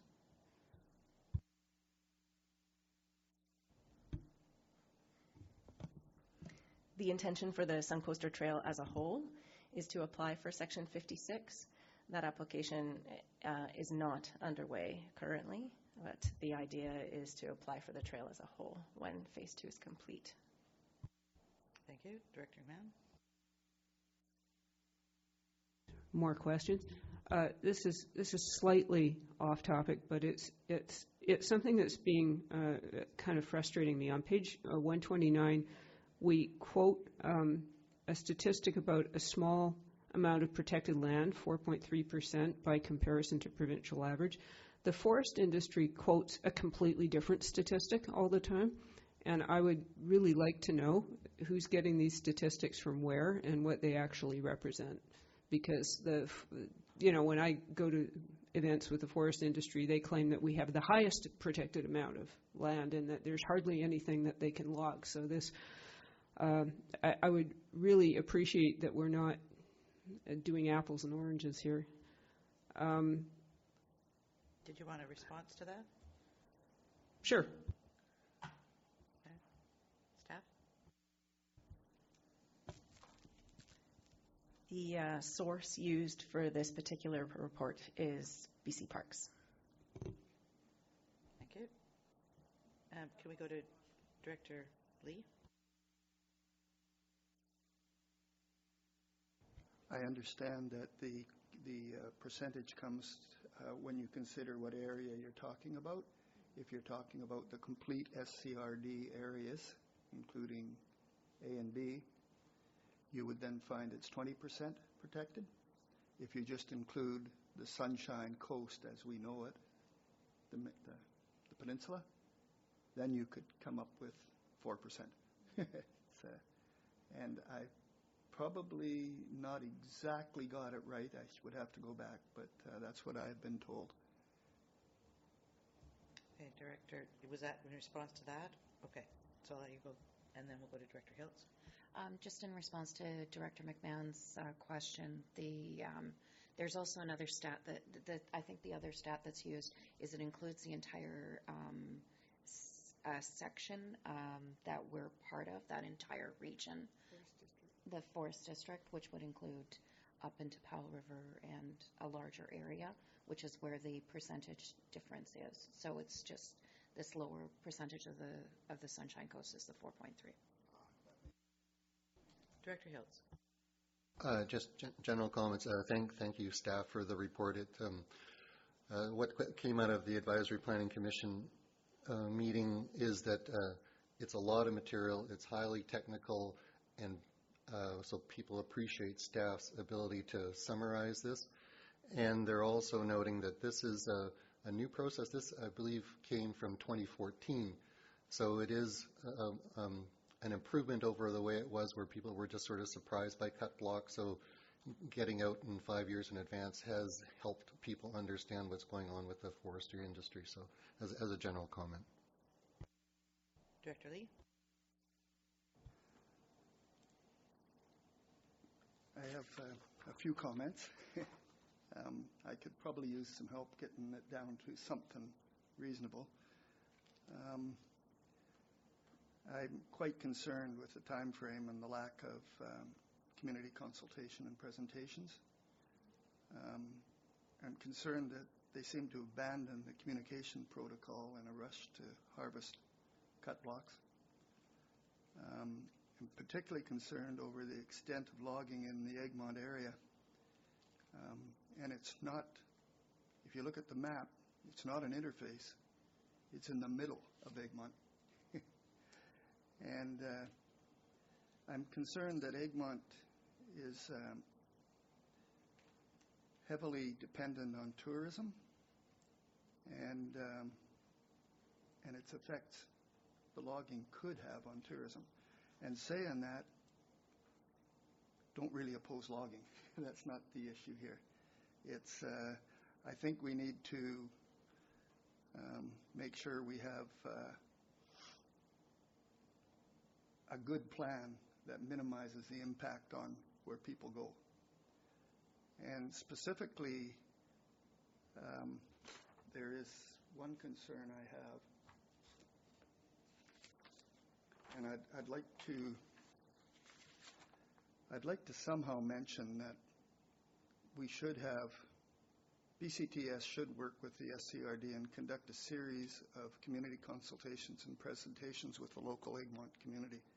It's a very heavy impact on Egmont, and it is proposed, 10 of them are proposed for 2019, and it's a surprise to them. Also,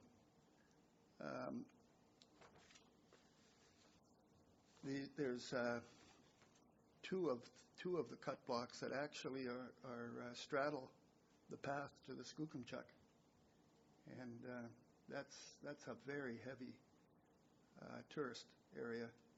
If we're going to do that, we should make sure there is a plan that leaves at least some sense of wilderness in that journey, even if it's a few trees on each side or something.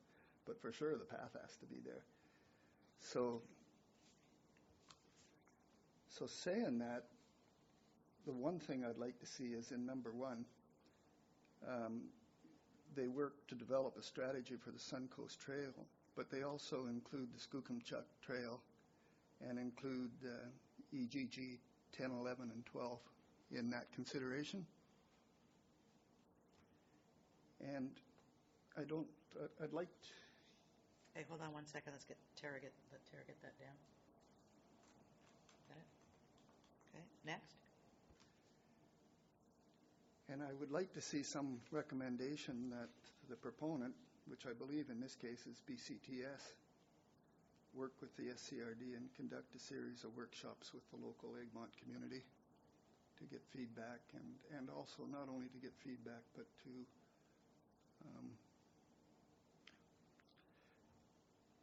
make sure that they understand what's happening and they have a little bit of say in what's happening. It's heavy on the local community, and I think that should be part of the process. What kind of timing are we looking at here? I know I've read it in here, but when are they planning on logging?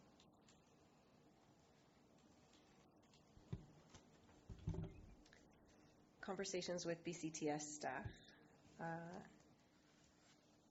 have indicated several blocks, the number is unclear, that would be laid out this summer and cut this fall. The report articulates 1, but sometimes these things change, and at this point it's not clear. So then my question around the consultation piece would be, what would be the expectation of the consultation, and would it actually have any impact and make any changes, or would we just be raising unrealistic expectations in the community that something would actually change based on the consultation? So if nothing's going to change based on the conversations, then what's the purpose? If nothing's going to change, then they shouldn't have bothered giving it to us. Sorry. Historically, they have done that. The last time the band logged in Egmont, the local community was consulted, and the locals walked the blocks with the proponent. And so they kind of expect that. and it actually facilitated acceptance of getting it done.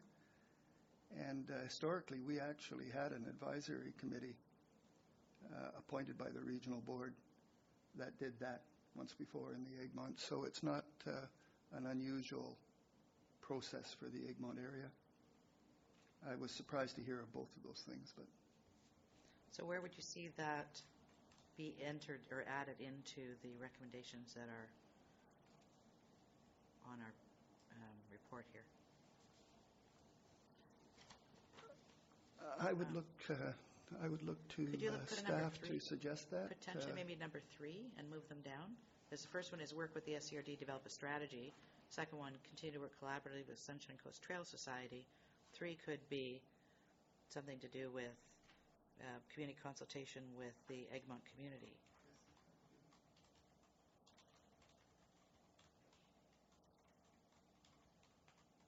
And I don't know exactly what you want it to say, but something like that.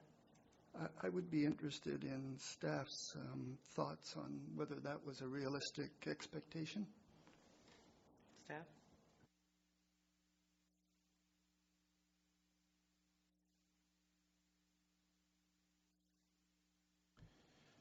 Thank you for the question, Chair. Staff have found that BCTS has an interest in building the relationship, and as identified in this report, there have been some successes coming from communication and working together, and so certainly the ask can be made. As with any agency, timing and resources factor into the ask, but based on our staff's past experience with the agency, it's worth making the ask. Thank you. And then what kind of timing would you be looking at? Would you be looking at before the blocks are laid out, or after the blocks are laid out, but before the cut is determined? I don't know timing, but inside of the I'm not sure how far along they are in the process, because these blocks had never been identified in previous plans. This is all new. So I had to figure out how to read the map before I could even figure out what they were up to. So staff might know. Yeah, staff? The language that's included in the communication protocol and in recommendation number 1 is around before final cut block design, which might achieve the purpose you're looking for. Okay. Director McMahon? You might be looking for a public information meeting, something like that. I'm just suggesting that as possible wording. Right. It sounds like it's more than that. It's actually, some of the people actually go out into the field with them. Site visits, etc. They're quite hands-on, so yes, they'd be perfectly willing to do that. It is a rural community that's staffed by loggers and fishermen. You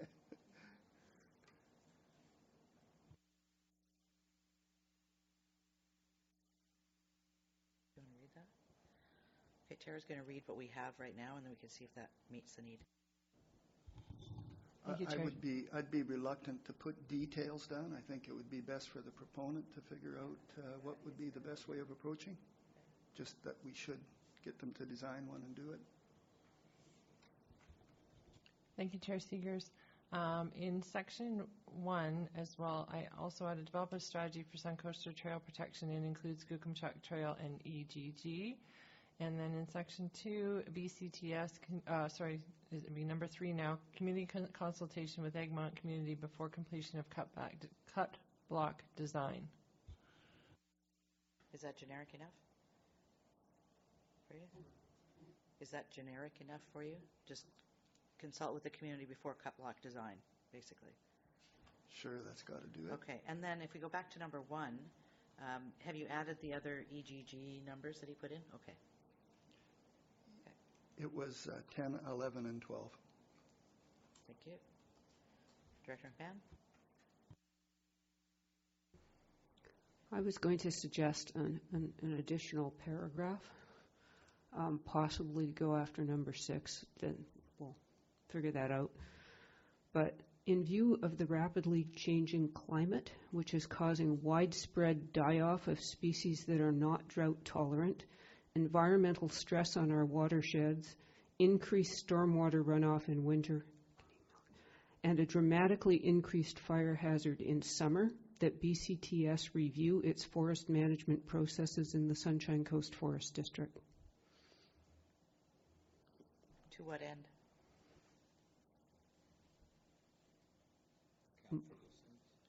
To account for those things, yes, because I have no confidence that logging practices that are historical are going to meet the needs of our new reality.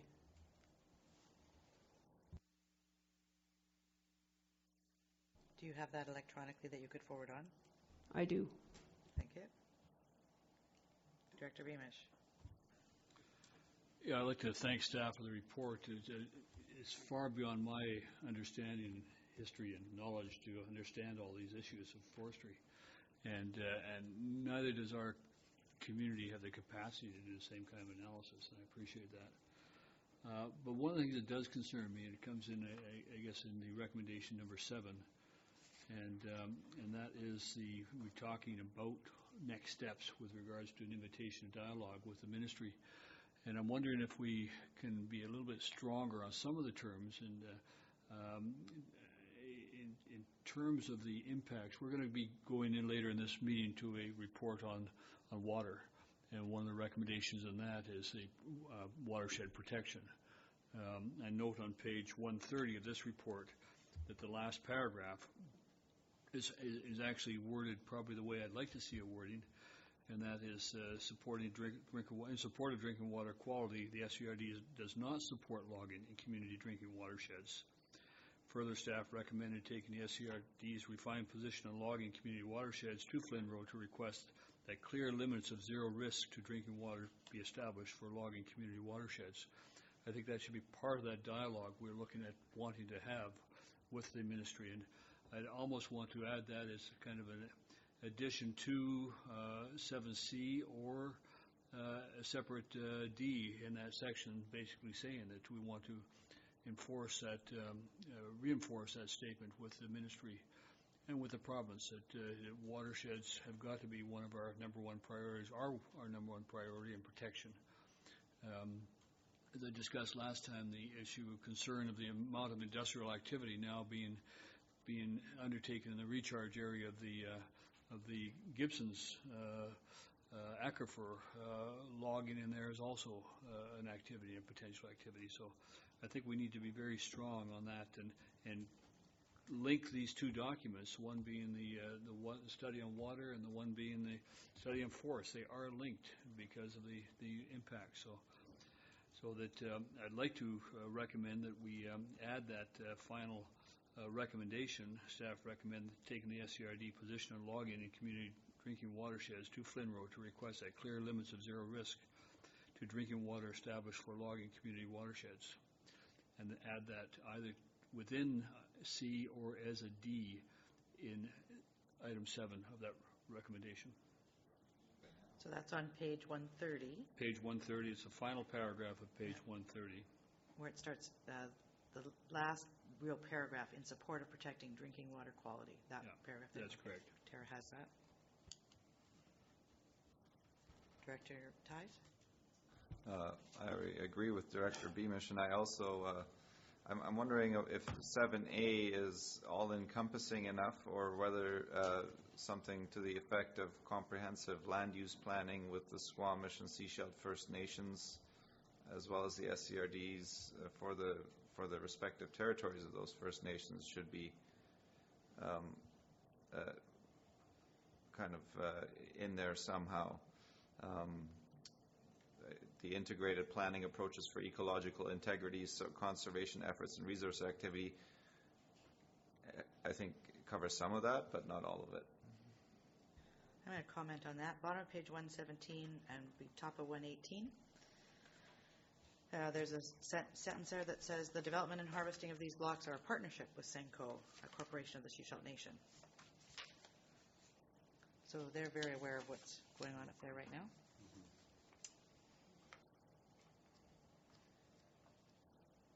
so we're referring it to them, but they already know.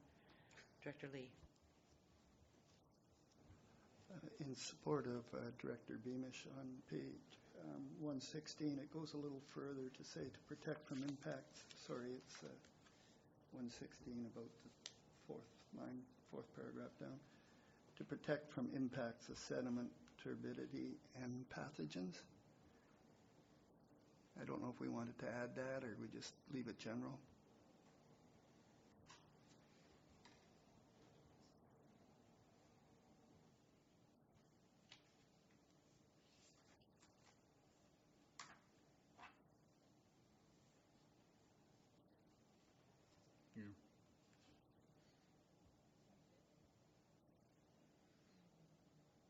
We're just looking at what we've got and how we can craft this.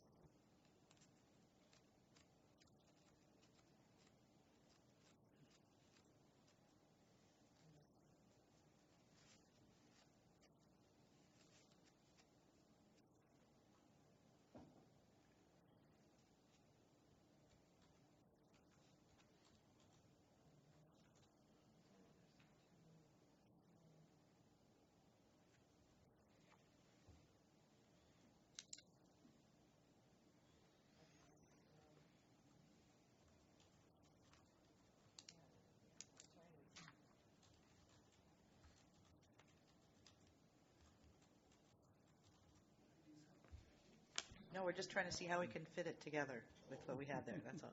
Okay, Tara's going to read what we have. Okay, this is what I've written. In support of protecting drinking water quality, reinforce redefining the SCRD's position on logging in community drinking watersheds, that clear limits of zero risk to drinking water for logging community drinking watersheds be established to protect from impacts of sediment, turbidity, and pathogens. Dr. Beamish? I think my concern is more than to protect from sediment, turbidity, and pathogens. It's actually to protect the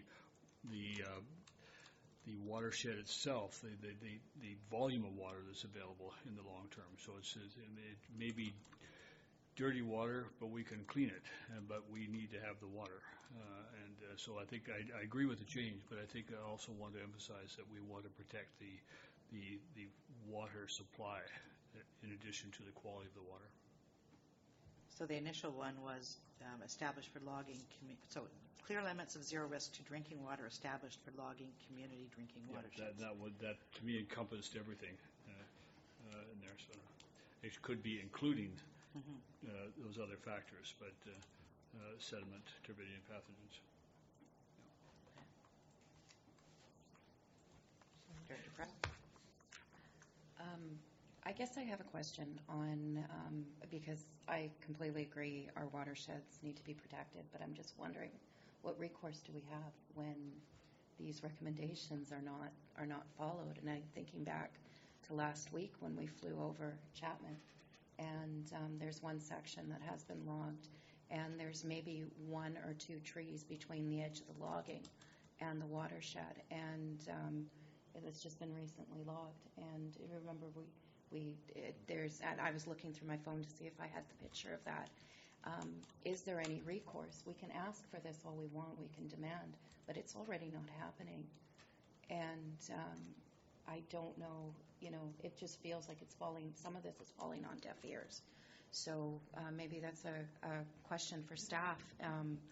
It's really disheartening because we do, there's the two issues. There's economic development and logging and supporting that industry. Also the most important thing is supporting our watershed and looking after our watershed. But if we have no recourse, and when we're saying, look, we want our watershed protected, yet they're allowing logging all the way to within the creeks of our main system. Sounds like this would be a conversation for a meeting at UBCM. I know it's on our list as well. It's on our list okay. too. So. Okay. Staff? Thank you. In response to this remark by the director, it's the logging that occurred in the Chapman watershed last year was on private land, so it's regulated by a completely different set of regulations, and it's private forest. The reason why compared to last year's referral responses, currently the suggestion is to include a referral response to Flint Row is to address these kind of issues. Because we recognize the BCTS is not in a position to make these changes itself as the ministry. That's setting the standards for both private lands, BCTS lands, and other private license holders. In terms of the community watersheds were originally developed to protect the water quality of a licensee. The Water Sustainability Act is the act that protects the quantity. However, it does not protect the recharge areas, for example, for aquifers, in a way that is currently expressed as a desire by some of the directors. Because it's what the Water Sustainability Act does, it requires an assessment of an individual project, the impact of an individual project on a water supply system. And I can, based on my technical expertise, no single forestry activity will have an impact on a groundwater aquifer. It will always be a cumulative impact of over 5 years, 10 years, 15 years that will have an impact. So that's why the recommendation in 7 is also worded about the cumulative impacts of activities and the impact of that as well on ecosystems as well as surface and groundwater rights. Thank you. Director Ties? Yeah, one question I have is that apparently timing-wise, the intention is to move this to the board meeting this afternoon. Yet we have the Natural Resources Advisory Committee meeting after that board meeting, and we're supposed to be discussing this topic. So my question is, what's the point? Staff?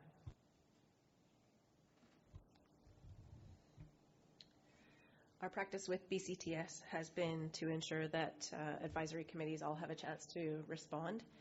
And in some years, based on the timing, some of those meetings happen after the board report, the staff report goes to the board. And regardless, all of the comments from the advisory committees follow to BCTS. Director Lee? So we have a much revised.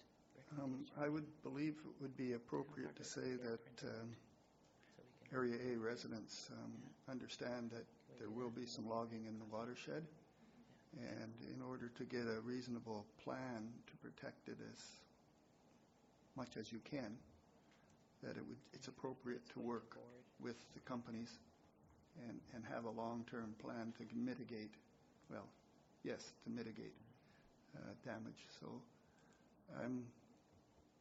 I'm personally not prepared to say no logging in the watershed. I don't believe that's realistic. I believe we're better to work with the forest companies and find a way to make it work for everybody. So that's my thoughts.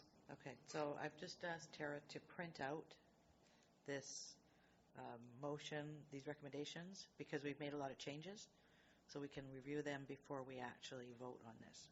See if there are any changes. Okay, so we'll just hold off for a couple of minutes. Director Beamish? Sure, we could do that. Director Beamish. Yeah, and I appreciate the comments from Director Rosenblum. I did note that Section 7 of this recommendation was directed more to the ministry and not to the timber sales, but and that's why I think we have to have that conversation with them. And as I expressed, we have a number of things happening within our recharge area. Tracking the effects could simply be realizing it's too late if we don't start preventing things from happening. So that's one thing I just wanted to be aware of. And I think the other question was asked is that who do we tell? Who cares? On the one side, we have to advocate. We have to continue to press those buttons and advocate, and the community will come with us but we have a responsibility to lead the process.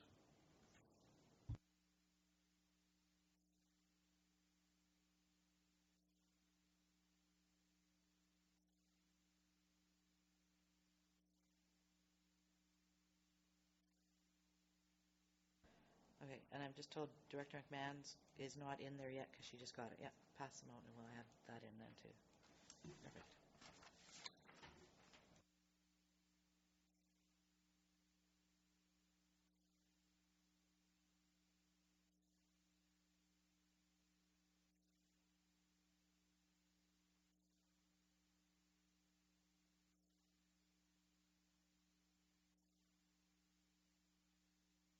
Okay, so number 7 is only partially, it's got a placeholder at this point.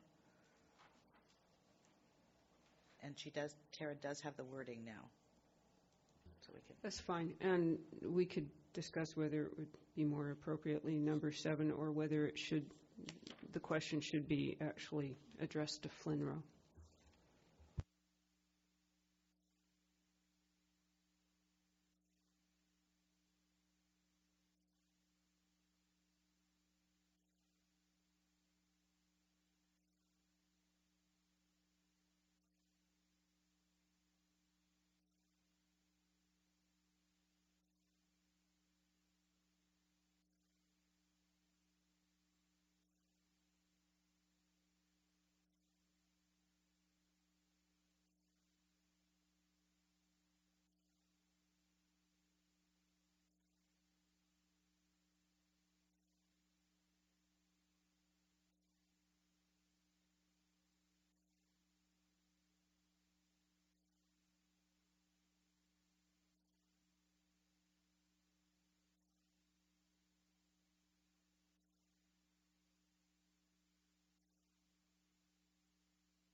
Director Ties? I'm also wondering if we should reiterate that Roberts Creek does have in their OCP the desire to have the Elphinstone Park, and that some of the cut blocks are within that park, or that proposed park. I'm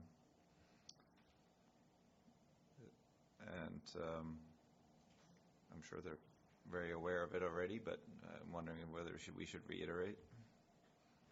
Are those new ones or those ones that were on the list already previously? They're on the list already. Okay. Yeah. Okay, how would staff like to see that addressed in this or not? Apologies, could you repeat the question? The question was, since there's the proposed Elphinstone Park in the Roberts Creek OCP, as to whether we should reiterate that we don't want any cutting in there until some more comprehensive land use plans are underway, and whether we should put that, or have been not underway but have been determined, or I don't know if we want to, how we want to word that, but I feel like we should reiterate that we have a park here that we want, and that BCTS is logging it.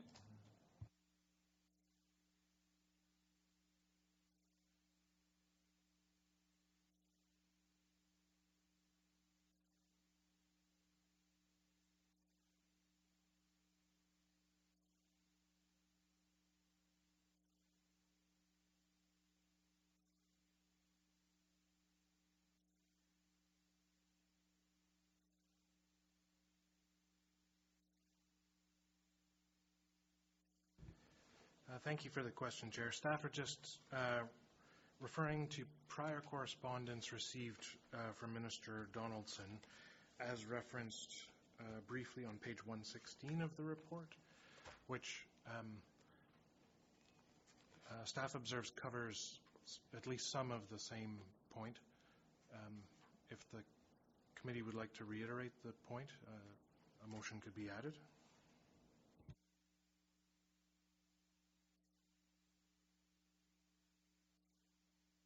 Well, considering I I don't know how much faith I have that BCTS talks with Flynn Rowe on a regular basis about the letters that Minister Donaldson writes. Maybe we should.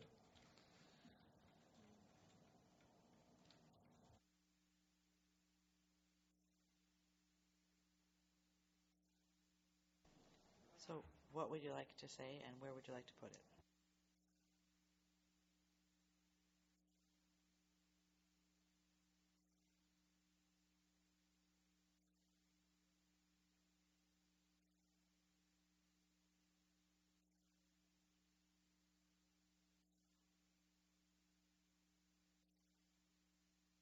Yeah, I guess either after 8 or after 2.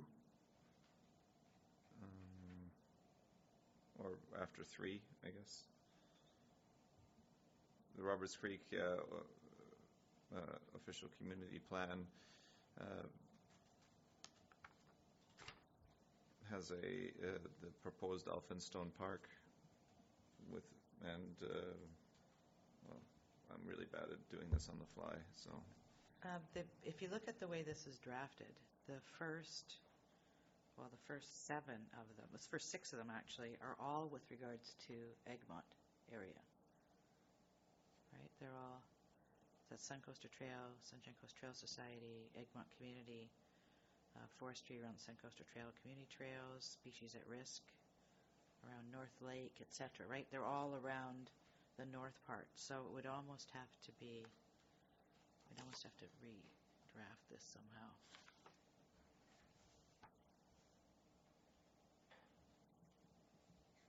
To add in another area.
And if you go to the end of the document, Yeah, they add that.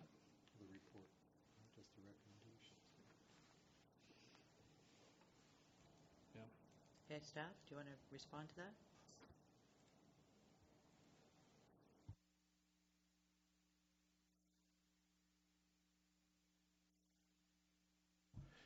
Thank you, Chair.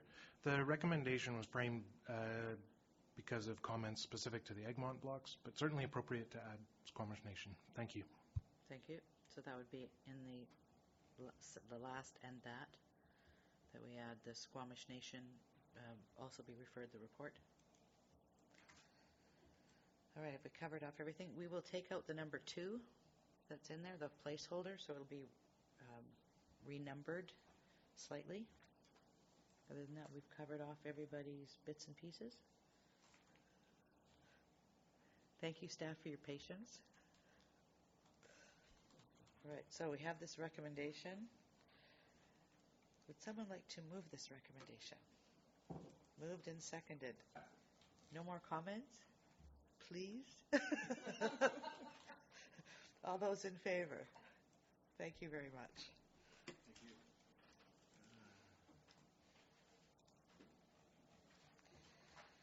So we'll move on to Annex I. Annex I, pages 154 through 157, with regards to the Pender Harbor Rangers Station lease renewals. And do we need to hear from staff, or is the report basically covering off what needs to be covered off? No questions? Moved? Recommendations moved? Is there a seconder? Seconded? All those in favor? Thank you very much. Item number 11. Thank you, Mr. Hall. Annex J, pages 158 to 207. And this has been received for information. Did you want to make a comment, or should we just... I can give a very quick introduction. Okay. The purpose of this, thank you, Chair Seegers. The purpose of this report is to present the feedback received from the general public during the Water Dialogue events as organized on July 3rd, 4th, and 5th, 2019. In total, 350 residents attended these meetings, and a significant amount of comments and questions were noted and summarized in the attached report prepared by our consultant. Based on the feedback, the consultant derived 15 public recommendations for the SRD's consideration. The consultant also included 2 recommendations for future public engagement on water supply that were drafted in collaboration with staff. Staff will be pleased to answer any questions the committee might have. Director McMahon. Yes. Well, I'd like to say again that I thought that the dialogues went well, and we very much appreciate the amount of effort that went into it on the part of staff. I note the recommendation that we stage more public events in the fall, and I also note the amount of work that is involved in the fact that it wasn't in anybody's work plan. So I'm going to throw out just a suggestion, because I do think that after we get through this summer's adventures in water, that we should have some sort of a public debrief from this process. One suggestion that I had is that the rural directors, for instance, could take this to our community associations in some organized fashion and ask for some feedback on the drought management plan and how the summer went. That would not require a whole lot of staff support to do that, and if it were supported by an online survey so that people who didn't attend the meetings could give their feedback, then that might be a way to kind of get it out to the community without having to stage a major sort of public engagement process. The one thing that would be important to make it work is if we could have the services of, say, a recording secretary or somebody to take down the public feedback at the events.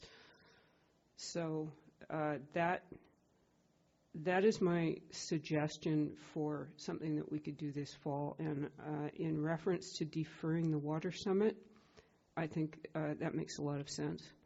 That, our plates are full, and 2020 may be the better time to hold the water summit. So sorry, I'm talking about two things at the same time, but I throw it out there.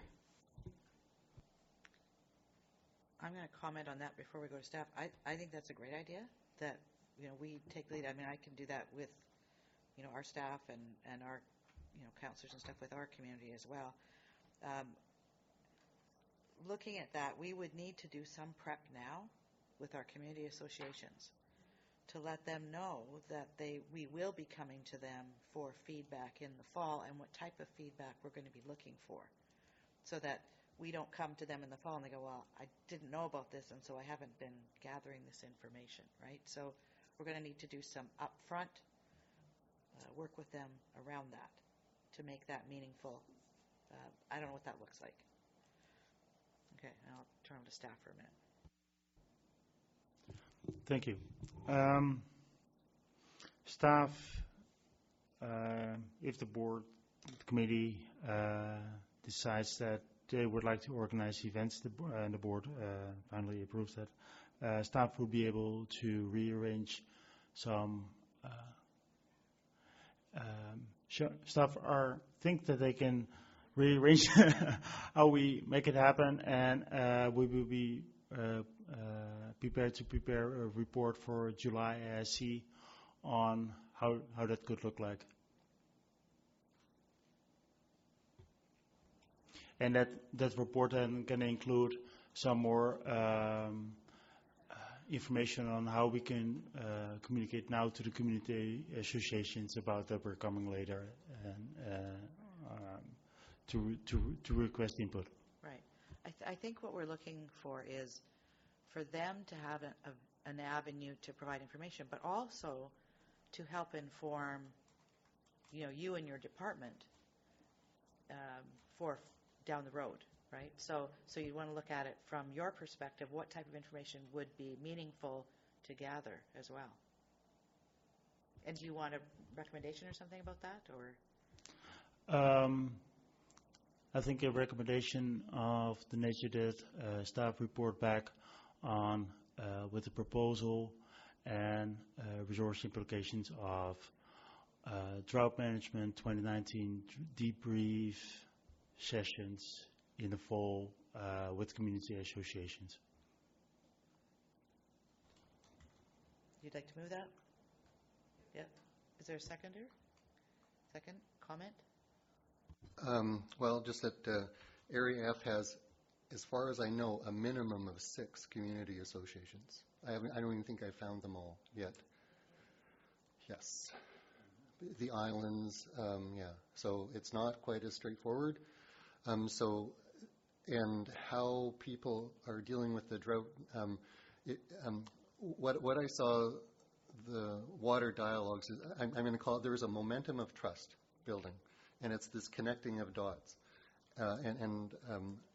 If you just restrict it to the Chapman system, there's issues going on in the islands right now that might be more severe than what's in the Chapman system. Right? There's potential.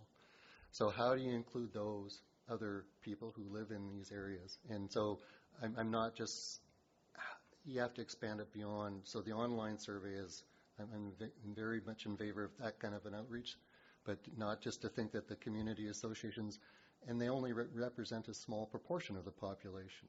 So how do you capture the greater proportion? And that's, I think, the success of the dialogues is it was an invitation to the whole Sunshine Coast. So that debrief, I think, I would like to see it invite the whole community again, not just, so something in the staff report has to go beyond just the community associations to how do we re-invite the whole Sunshine Coast. We were even told that Area A is fine right now, but the water levels are dropping in the lakes already, and so how do you invite the Area A? So it needs to be kind of a little bit more community-wide, Sunshine Coast, rather than just the community association. So that's a point. But I get that it's more going to be a little more low-key, though, than what we did before. So, okay. Director McMahon? I don't think we have to try and get every single person and every single community association, but the community associations are already out there, and they're already holding meetings. And so it seems to me that that's an opportunity that we should make use of, perhaps in October or November, something in there. And we can help them by advertising, the times and places, and to encourage more people to come out to the community association meetings. And it seems to me that's a win-win. We also are looking at a summit, a water summit, and I think that would be the broader public consultation.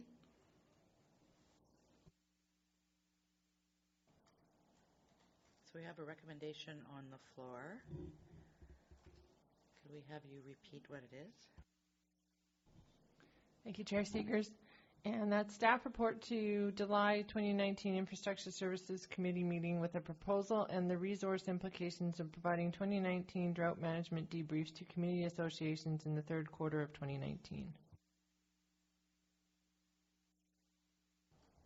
Director Ties, did you have a comment? No, Director McMahon? In the third quarter. It might be the fourth quarter. So how about the fall? That's nice and vague.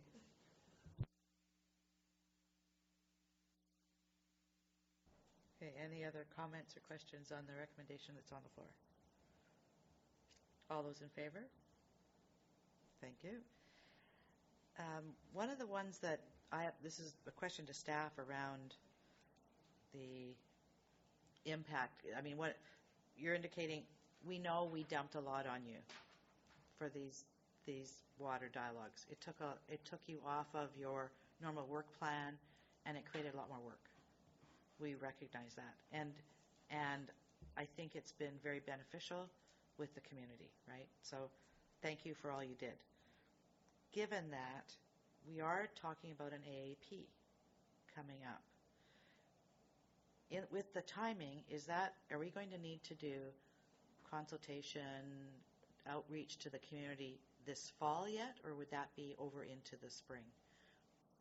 And would that be inside of after the budget process, or where do we anticipate this happening, and how do we have to fit that into the work plan? So I think that one of the pieces missing from sort of the financial perspective, as wearing my CFO hat, is really, of course, the community dialogues were really good, but one of the feedbacks that I noticed, it was brought up at one of the last meetings, which was that at no juncture has staff provided a report on the financial implications of what's being proposed or how it will be financed. So because these projects are still evolving, we don't really have something concrete to provide. So it's kind of chicken and egg, but most certainly if staff wanted to bring a report as to what some financial implications and options would be to be able to generate some meaningful dialogues. So I always hazard, or I'm very cautious in the nature of my role, is essentially to throw out that we might be doing an AAP. Well, I'm not sure we've really come to that conclusion yet from a really transparent perspective to the community. And what would that look like and what would be included? I'm not sure we know yet. So if that's what is required, I know that my team have started to do some preliminary review of what some of these things would do as far as what the implications are. Yes, we've started to do that, and so if that's part of what the next part of dialogues could be, then again, that would be a little bit more meaty in a contextual piece. Does that make sense? Yes, and I think you're going further down the road than what I'm looking at this time. What I read in this couple paragraphs on page 159 is that right above strategic plan, right, it says in order to assess the impacts of further dialogues we're going to be doing, staff are seeking direction on the type, scope, and number of public events that are considered by the board during the remainder of 2019 and Q1, Q2 of 2020 so they can look at how would they resource this inside of work plans, et cetera, going forward. So the details about what things are going to cost and what projects we're moving forward with, we're not there yet. And we know there's lots of information to gather for that. But given that we sprang this previous consultation on staff and said we want this to happen, I think what I'm hearing from this or reading from this is that, are we going to do that again? If so, what is it we're planning on asking you to take on so that you can resource it adequately in the background?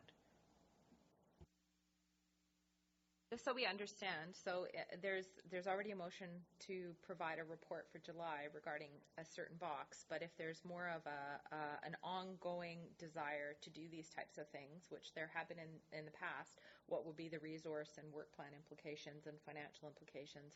I'm hearing it's more than just piecemeal at this point. Is that a fair assumption? Yes. Okay. So for example, there was an AAP that the previous board did. There was not a lot of public consultation out prior to that, like with that initiative. And I think this board wants to see that there is public engagement through that process. And if that isn't in the work plan, you need to know that we want it in there, is what I'm hearing from the board. Okay, staff. So ensuring that there's a fulsome understanding of what is being proposed prior to any financial implications being considered. What I can add to that is that it's the intent that this fall reports will be provided to the board with the outcomes on detailed cost estimates for the groundwater development phase as well as the raw water reservoir. And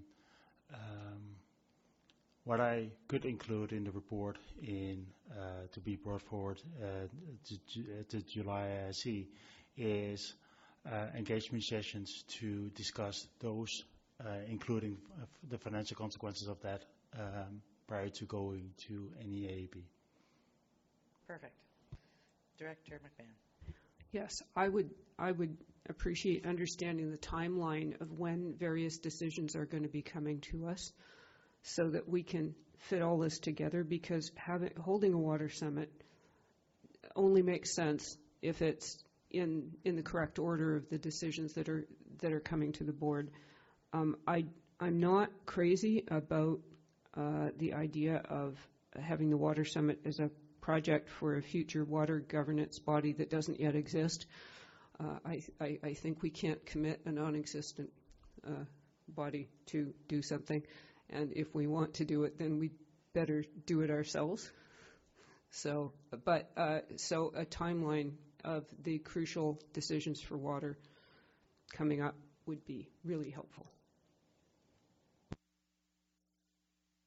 Any other comments, questions on this Water Dialogues report? So we've talked about Water Dialogues. We haven't actually talked much about the report. Director Ties. Yes, so we have impact resolutions policy options from 167 to 169. And reading through those, I mean, the question is it sort of a pick and choose? And then in that case, what the board would want to do. But in that case, which ones do we want to consider? And I was thinking that option D and option E, I think. That those be referred to the town of Gibson, since they're the ones kind of spearheading that whole initiative. Is that a correct assumption? You're saying options D and E? D and E, if somebody is going to look for publicly report their work towards an integrated approach on, then it should come from the people that are working on the integrated approach, and that's the town of Gibson's right now, isn't it? Director Beamish? Yeah, I guess I was going to also comment on the options presented. And as I read down them, I wondered how many are actual options to us. I mean, they all seem to be things we're either doing or we intend to do or we need to do. And I wonder if they shouldn't be properly rephrased as action items. And because I think there's not much there that we would want to say, well, yeah, okay, we're going to do this, this, and this, but we're not going to do this one. Because they all seem to be important and interrelated. But in terms of referring items, yeah, that's fine. I'm assuming you're referring to the work that our CAO is preparing. Yes, but in terms of that, he's doing that collectively for this body, sort of thing, so that not exclusively for the town of Gibson's. But I would like to refer this whole report to our council in any event. But I look at them and say, when I read this, if I was an outsider reading it, I'd say, well, these are options, which means choices that are going to be made on them, as opposed to them being actions that are going to be somewhat either prioritized or scheduled.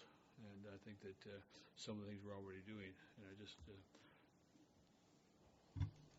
So in going through the options, are there any in there that we would not want to take on as action items? Staff? Thank you, Chair. These options, and I think it's included as well, is in the introductory paragraph. These options were drafted by our consultant, and which is really appreciated. Staff have not been able to review these options and compare them to current already port directives, as well as how they match with the objectives as they are currently set by the board and are considered in the draft strategic plan. So one suggestion could be that these items, these actions, these options are referred to a future ISC, and that staff would make an analysis of which is already on the way, and to make a proper analysis on that. And that can be discussed at the future ISC meeting. So that staff review the options as presented in the report and bring back an analysis to a future ISC meeting. And that this report be referred to the other local governments. Okay. Second? Any other comments on that? All those in favor? Director Pratt, did you want to say something?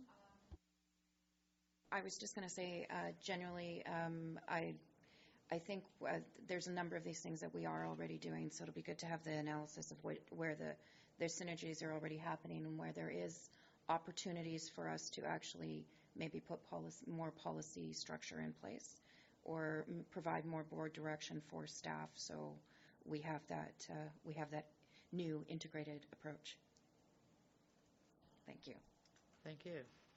Any other comments before we move on? Director McMahon. 2 comments. One, I look forward to nailing down our strategic plan, because that would be very helpful in all of this. The other thing that did come up earlier this year is that the drought management plan did not get to the board until it was already, I think, March. And given the situation with seasonal droughts being earlier, perhaps the drought management plan should be reviewed earlier in the cycle. Thank you. Any other comments? Director Hiltz? The connecting of the dots, and I somewhere in the report that this is a direction that the board wants to go, and the other lurking future issue is the landfill, and from our tours that we did, that this also might be a process to connect the dots for the landfill. It might not be this year, but that's the 7-year drought that's going to be coming or something like that when the landfill fills up. But this seemed to be a very effective process about connecting the dots and informing the public about what circumstances are in front of them and what the board has been taking. So as a model going forward, I think it could be something to use in the solid waste side of things. All right, good point. Director Pratt. Just overall on on the water dialogues altogether. I was really happy with the process, or with each one of the evenings. We've been getting lots of great comments from staff as well as community members on being very appreciative of the board's messaging through that, and hearing that they've never heard a board speak like that. And it was also great to see how many staff members, especially our water and infrastructure staff, attended, and that was really good to see, and have that conversation and have that panel, and and sometimes say, yeah, I don't know what's going to happen, and just being open for those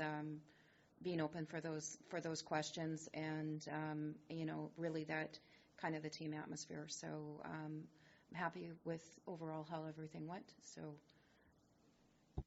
Director McMahon? And I appreciate having the short videos available to link to.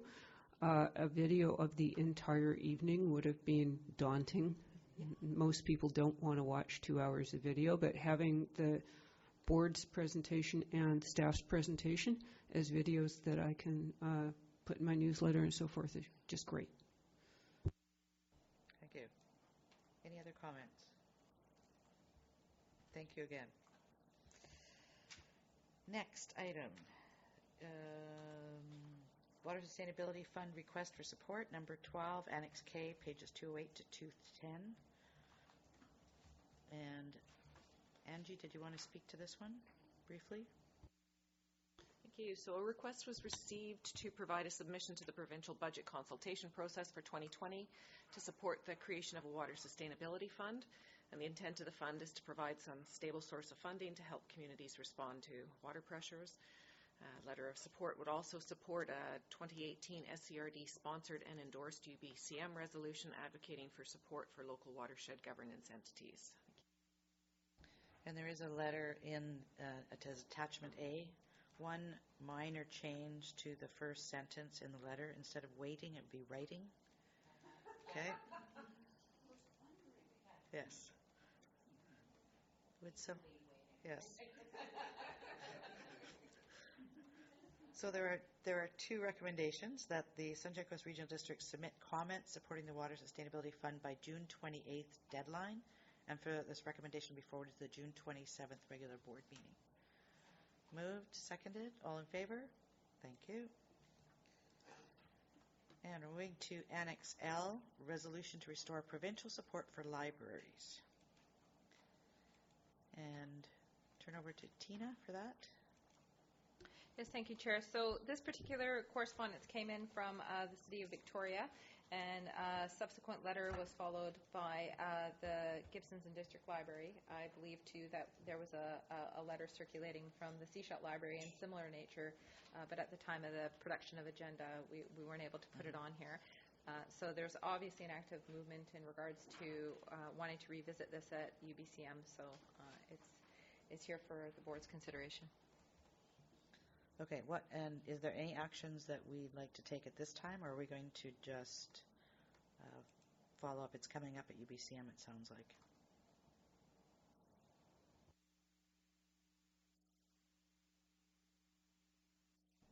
Do I write letter support? Director Ties? I think it wouldn't hurt to write a letter of support, and so my motion is to that staff write a letter of support. Or that the board write a letter of support. Thank you, Lori. And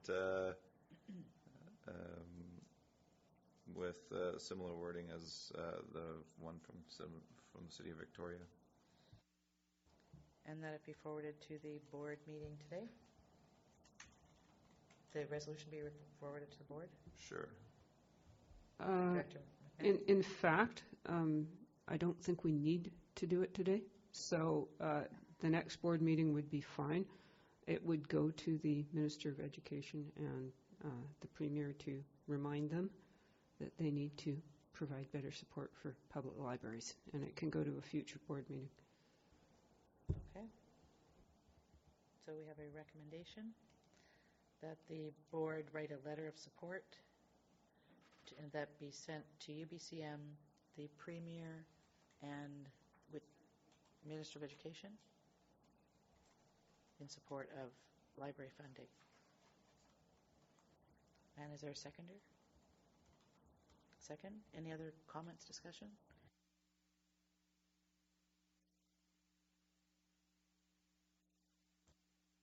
All those in favor? Thank you. Annex M, RCM SARS, requesting a letter of support. So we'd look for a recommendation if the board, the committee actually indicates.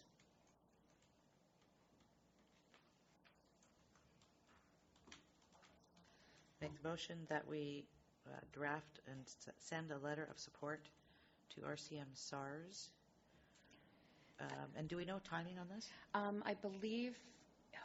I know we sent our letters last week. Yeah, so I think it should go. The board recommendation should go to the board meeting, and then I can, with staff, draft a letter. I guess this was dated June 12th. Yes, I think and we looked at the timing, and we knew it would fit into CAS.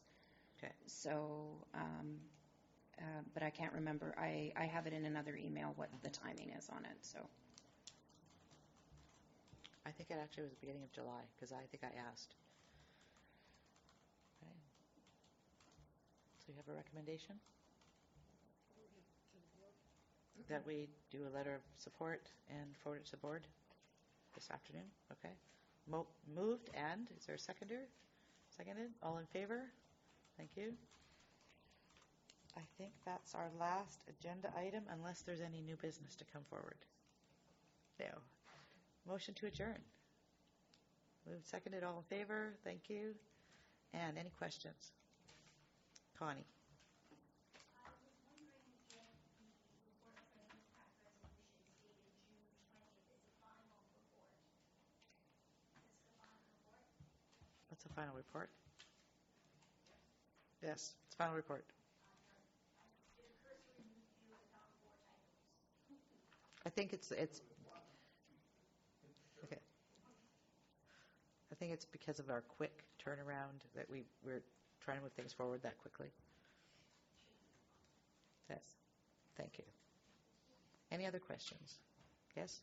I also wondered the reasoning for the decision to just post the chair's comments and the staff presentation videos rather than the entire audio transcript. If you post entire audio transcripts of these meetings, which take several hours, and people do listen to them, so I wondered why that was done. Decision. I don't know what the rationale was for that. Angie? Basically, it was because we only recorded one meeting, and each meeting had a distinctly different feel. And so it was felt at the time that it wasn't necessarily representative of all the meetings. Having said that, we have the recording, and there's nothing to hide, so we can put it on our YouTube channel, and those folks who are interested in partaking in that are welcome to do so.